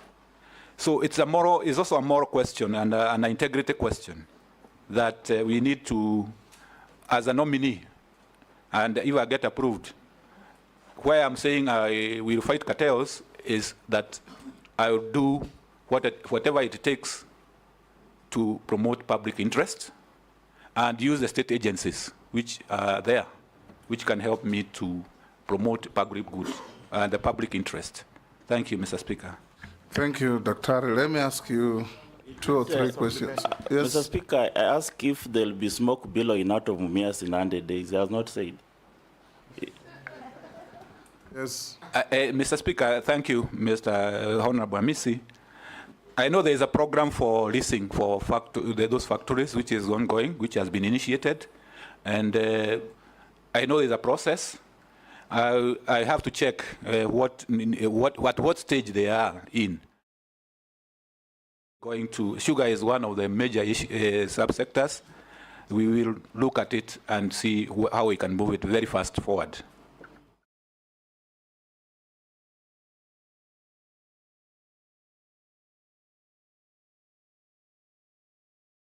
They are requesting and they are asking to hear from you as a cabinet for agriculture. What plans do you have? It's just a nominee. Yes, a nominee. Yes. What plans will you have if you are nominated on perishable goods like tomatoes, sukuma wiki, cabbage, in their market at the local end-tail market? Yes, Murugara. Just let's combine this. Thank you, Mr. Speaker. Let's combine this with the great people of Meru and Embu. The crop they have, the cash crop called Mira. We've not spoken about this. Mira has a lot of issues because in our statute books, it's a lawful crop, and we can't take that away from them. In the neighboring countries like Tanzania, they say it isn't a lawful crop and therefore you can't export it there. Recently, some counties in the country started saying, sorry, they don't welcome it there. It's not a crop, it's other things which they possibly were imagining. And at the end of the day, there is a bit of uncertainty regarding the crop Mira in the country. Now, what policies would you put in place to ensure that at least in the country, Mira, which is Mira and Muguka, which is a lawful crop, does not suffer the consequences it suffered recently? I am asking the nominee, not you. Speaker, maybe just to supplement what the Honorable Mula is asking, the nominee could tell us, leveraging from your experience with the World Bank and other donor organizations, including the EU that you've worked with, how would you help to harness resources? Because what Honorable Mula is asking is critical. I know government, through the markets that are being developed, they have cold storage facilities for dealing with the perishable products like the tomatoes Honorable Mula is asking.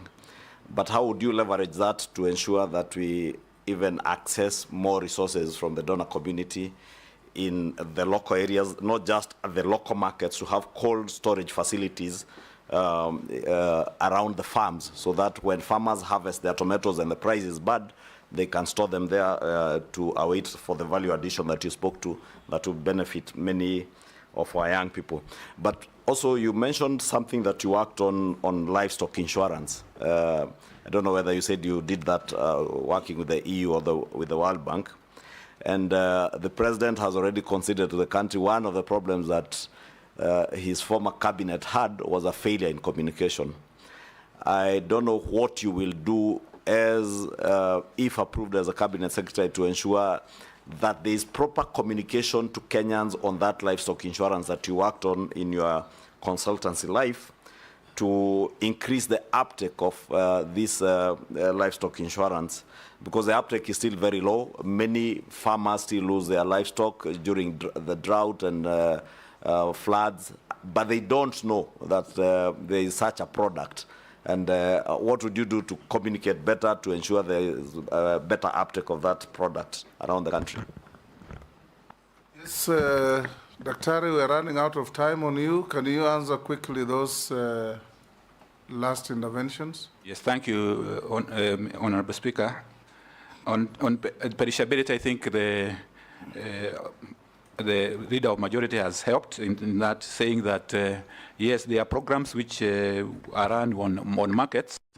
Definitely, we at the value chains, as we look at the value chains, definitely one of the interventions is to make sure that we minimize the post-harvest losses, because that is cuts across the board, tomatoes and perishables and even other crops. So minimizing post-harvest losses is a part of food security, because why do you spend a lot of money and time and then you lose it along the chain? So we will look at the programs which can be able to help with with the issues to do with the perishables. Mera Mogoka, I know there is a problem, there is an issue between the producing counties and the consuming counties. And what can happen? Yes, this one is a big issue, and as the incoming, if I'm approved, is the issue is about dialogue. The two sides have to sit down and see how best to sort it out. And I'll be a good, if I come in as an CS, I will be an arbitrator. Yes. Yes, Dr. The other issue is about livestock insurance from the leader of majority and proper communication. Yes, if I am approved, I'll promote that insurance. I worked on this concept from the World Bank and the EU side. We need to promote it. But generally, Mr. Speaker, sir, I would also like to say that there are many things which are happening in the ministry and the docket, but communication has not been good. So if I am approved, one of the areas I'm determined and I'm prepared to do is to improve on communication, so that the members of the public knows what is going on. Thank you. Yes, Dr. Let me ask you just 2-3 questions. Number one, just a follow-up. The sugar industry in particular, and many other crops, you said you have been in the research sector as well. If you look around the country, research in our food and crop production is virtually dead. The sugar research, dead. Rice, coffee is limping, name it. Tell Kenyans and give them hope how you are going to revive the component of research to improve crop production. Number two, maize farmers. Our maize farmers are very hardworking. They suffer when they produce less. They suffer even more when they produce more because of market. What are you going to do in terms of policy intervention to create a proper marketing system and program for maize and other cereal farmers in the country? Did I hear you say you participated in the creation of AFA? Yes, Mr. Speaker. Are you aware that now, out of the outcry for the failure of AFA to manage the agricultural sector, it is being dismantled? There's been a Tea Act now, born out of AFA. There's a sugar bill coming to the end, born out of AFA.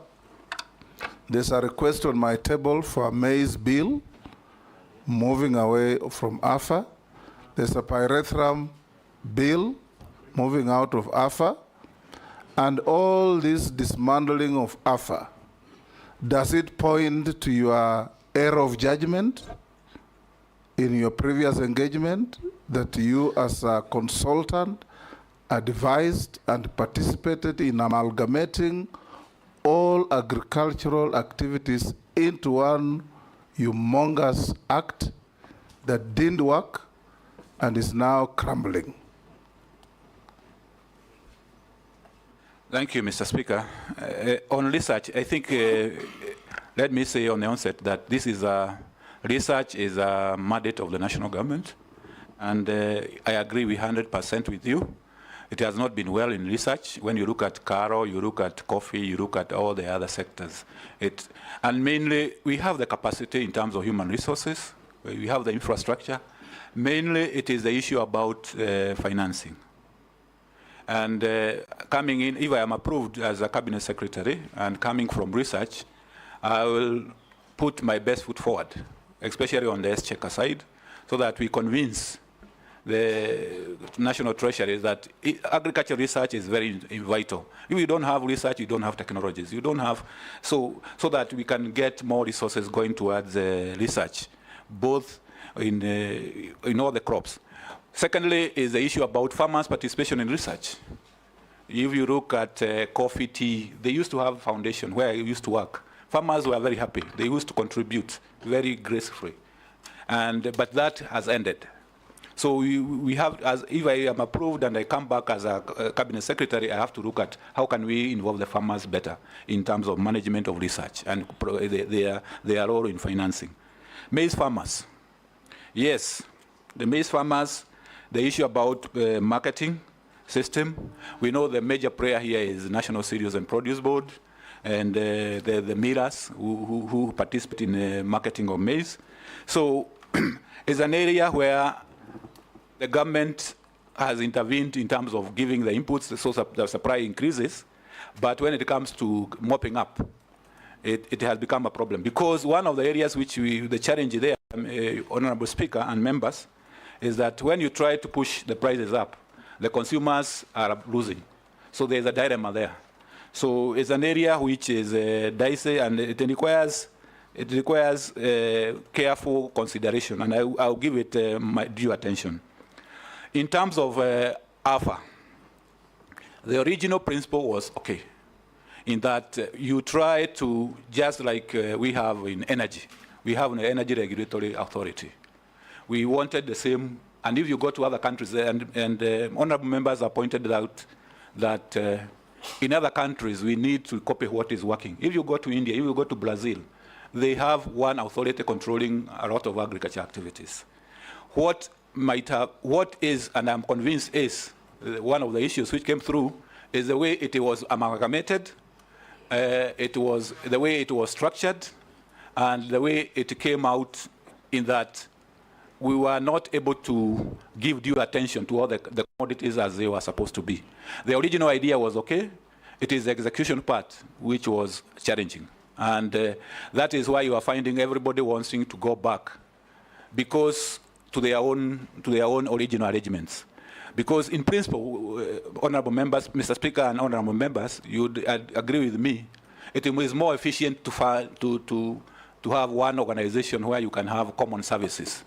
But the feeling of the various stakeholders in various commodities is that they Why want to go do you back. think it didn't work? And what are you going to do about it? Well, it didn't work because the issues coming from various commodities, for instance, coffee, tea, amalgamation of other like sugar, we brought different commodities, different subsectors at different levels and there was no effort made to make sure that they are entering at almost at par. So, be it as may, if I'm approved, is to look at what is going on, to see what the stakeholders are saying, because we have to go with the stakeholders. If they say today we want tea, you cannot force them on alpha. Thank you. Thank you. Yes, Jeanette.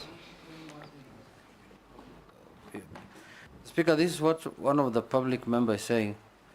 Dr. Andrew Muya Karanja, Ministry of Agriculture, CS nominee, says that we will always have sugar deficit, always. Isn't there a government policy that will become we become self-sufficient across all sectors in agriculture? How can Eswatini, former Swaziland, which is smaller than Elgeyo Marakwet County, be one of the biggest sugar exporters in the world? Asian countries like Vietnam never had coffee, yet it's now one of the biggest coffee exporters in the world. Thailand took palm trees from Nigeria and is now one of the biggest palm tree producers in the world. Problem of Kenya is total absence of initiative to change the status quo.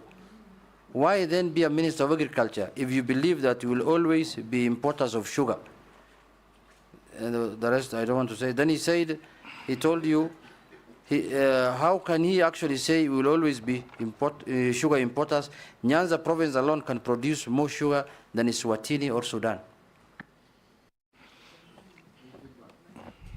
There are many others, Dr. Is one asking, I'm a vet, the most neglected arm of agriculture is veterinary services. What are you going to do? And many others. Sure, let me ask. Yes, Mukami? Yeah, there's another one. We have a weakness in the sale of coffee at NC, which allows the buyers to offer prices below the reserve price to force a negotiation with co-farmers outside the trading for 24 hours. These are practiced every auction day. What are you going to do about it? You can respond to those. Thank you, Mr. Speaker, sir. Honorable Jeanette is to say, if I implied that we always have a deficit, that is not my intention. I was saying maybe for now, the situation we are in now is we have a deficit. But going forward, definitely, we will put measures to improve on productivity, the reforms in the sugar sector, which are undertaken, so that we become self-sufficient. I'm sure we can be able to get self-sufficiency. So if it was construed like that, then that is not what I meant. The issue about the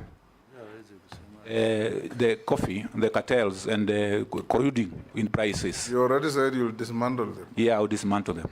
Yes. And improve on the veterinary. The veterinary, yes, it is.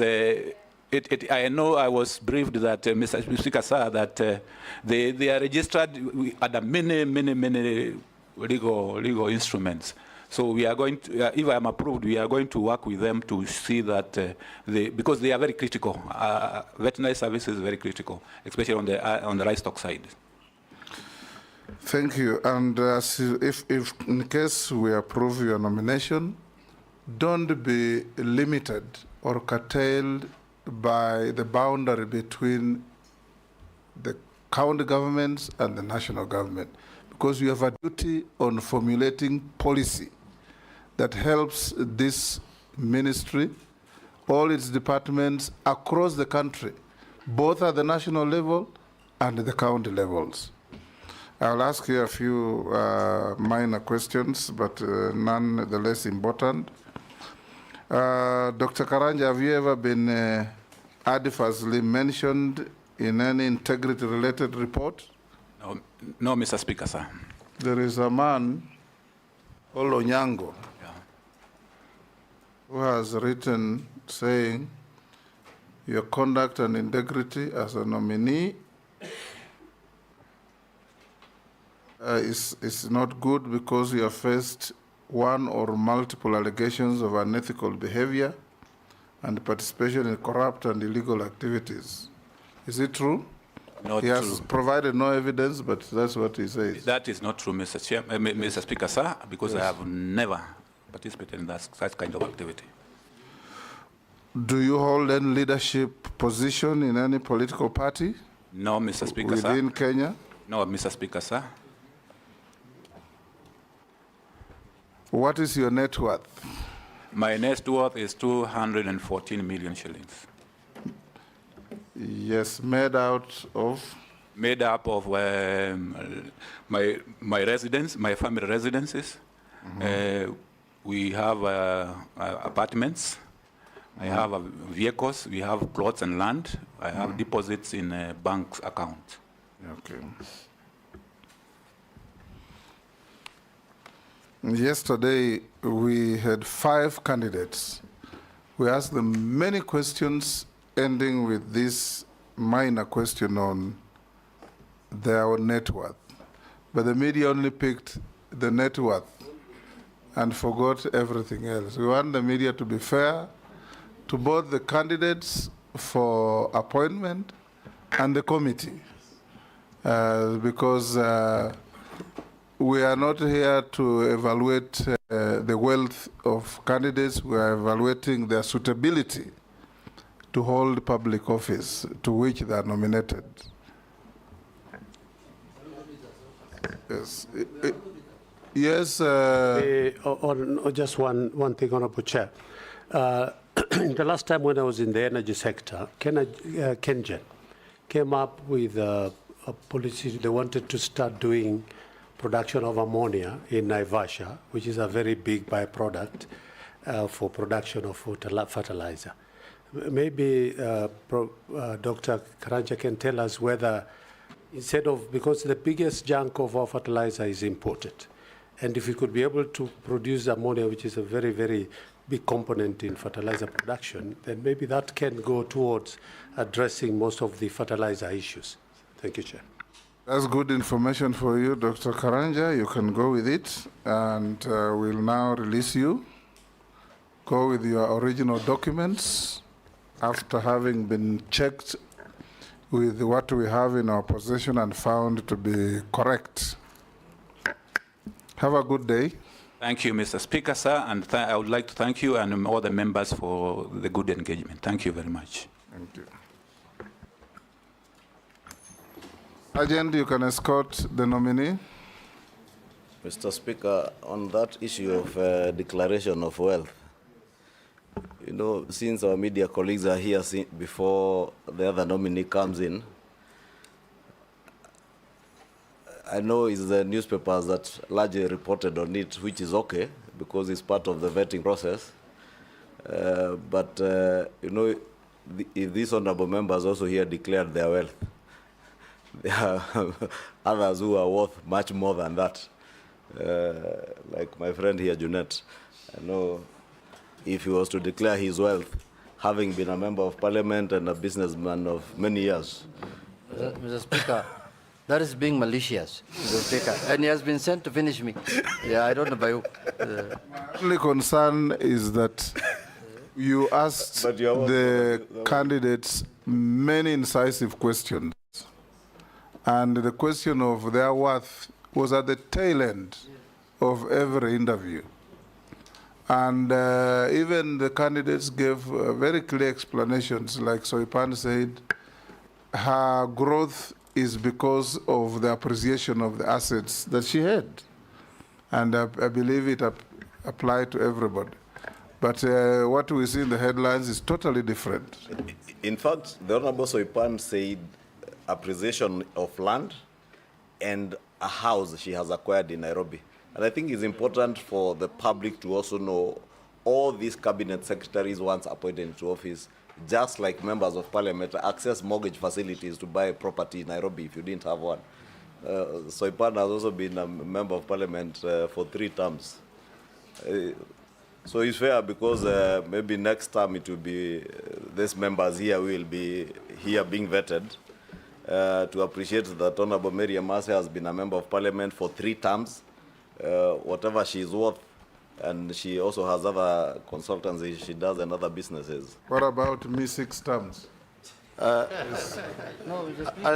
will only question what you will own if you are to declare here. Mr. Speaker, on the same breath, even Honorable Soipan went ahead and declared even the loans.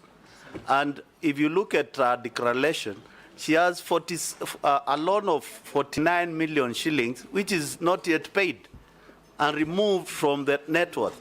So we need to be sensitive on some of these. Speaker, Yes. Chairman. Honorable Speaker, I just said I think it's also important for members of the media to understand that the fact that you own properties or your net worth is high is not a disqualification, or it does not make you unsuitable. And the fact that you declare your wealth is not for use now, but for use in future.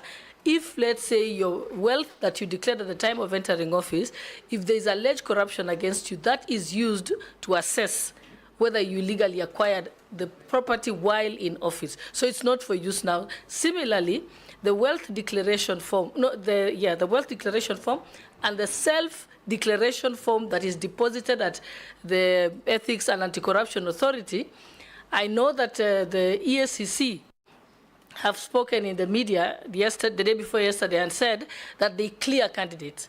EACC has no authority whatsoever in law to clear anyone.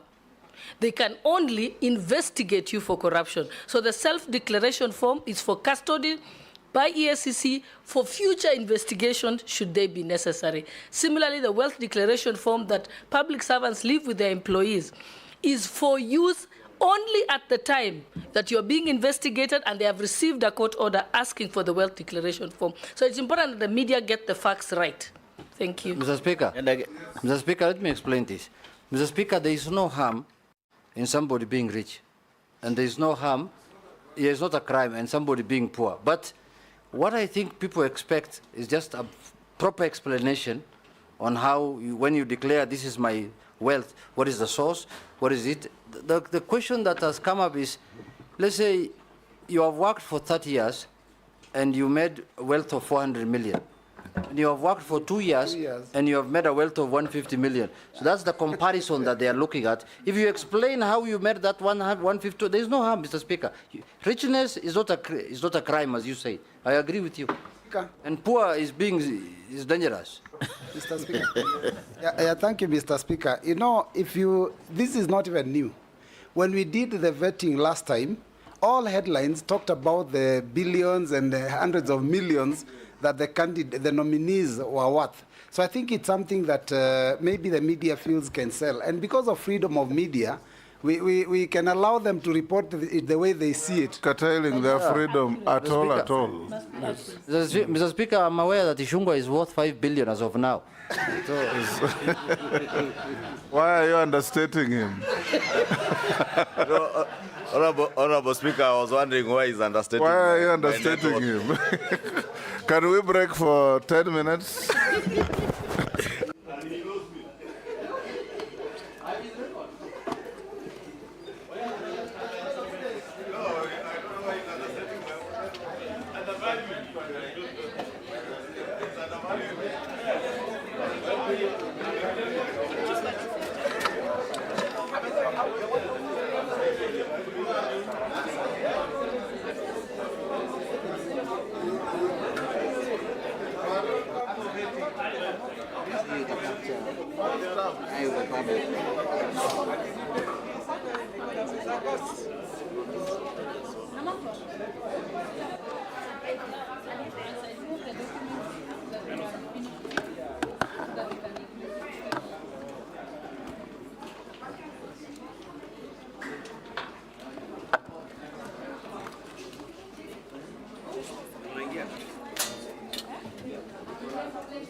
Umerudi?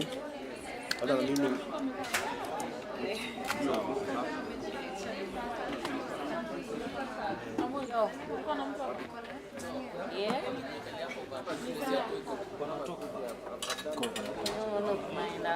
Unajua tunawekanga sauti kwa sasa I guess itakuja alafu pia sisi tunaweka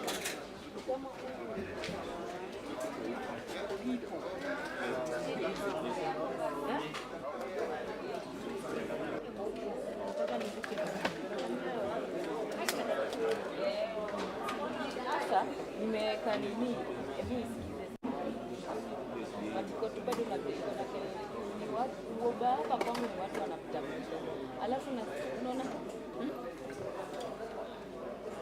hii sauti ndio nimesikiza nikasikia ilikuwa inangorota, but nimejua ni kwa nini. Ni huo boy alikuja kumbe akatusikia.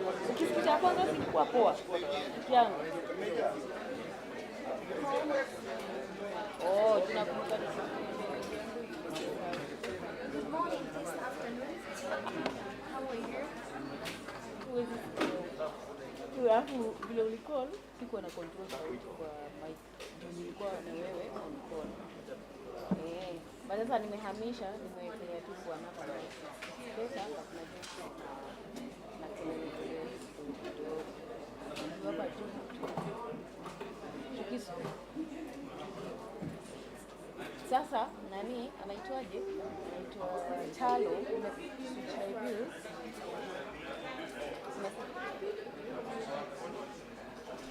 Nimeswitch nani amesema tena anaitwa nani Chalo. Juu anasema ati tapale mambo ambayo yakienda Chalo anasema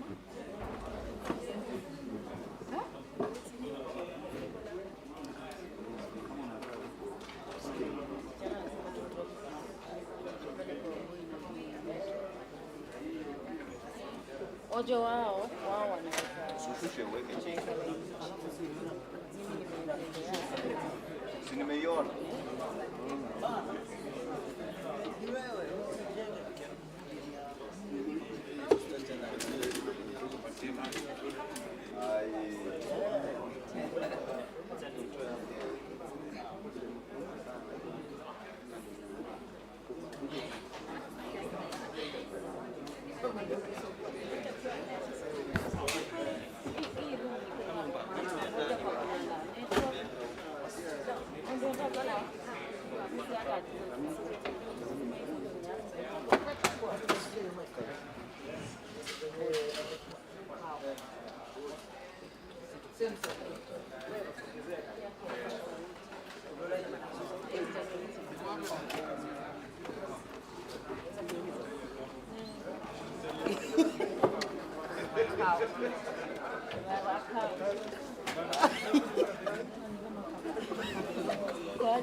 imevunjika hakuna kitu.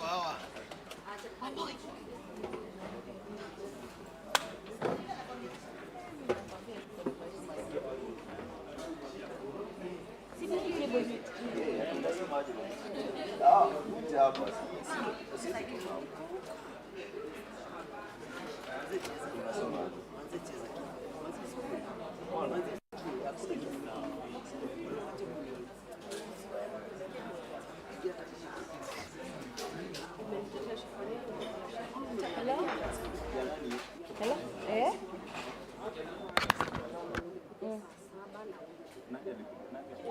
Anajaribu kudropia cable zinakwanga huko chini.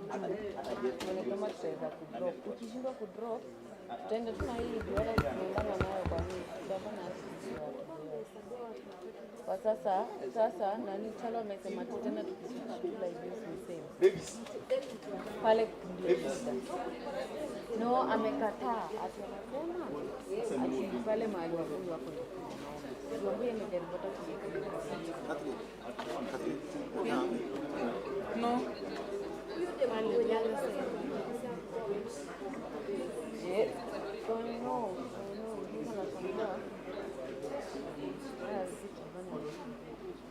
You switch off. Switch like this. Aiende pale kwa mgonjwa anguke.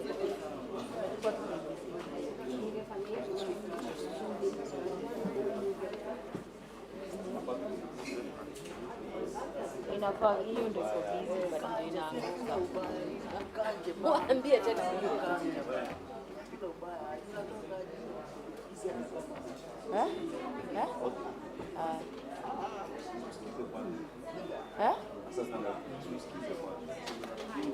Mimi sijui hata nani anasema. But mimi at least nimepata audio.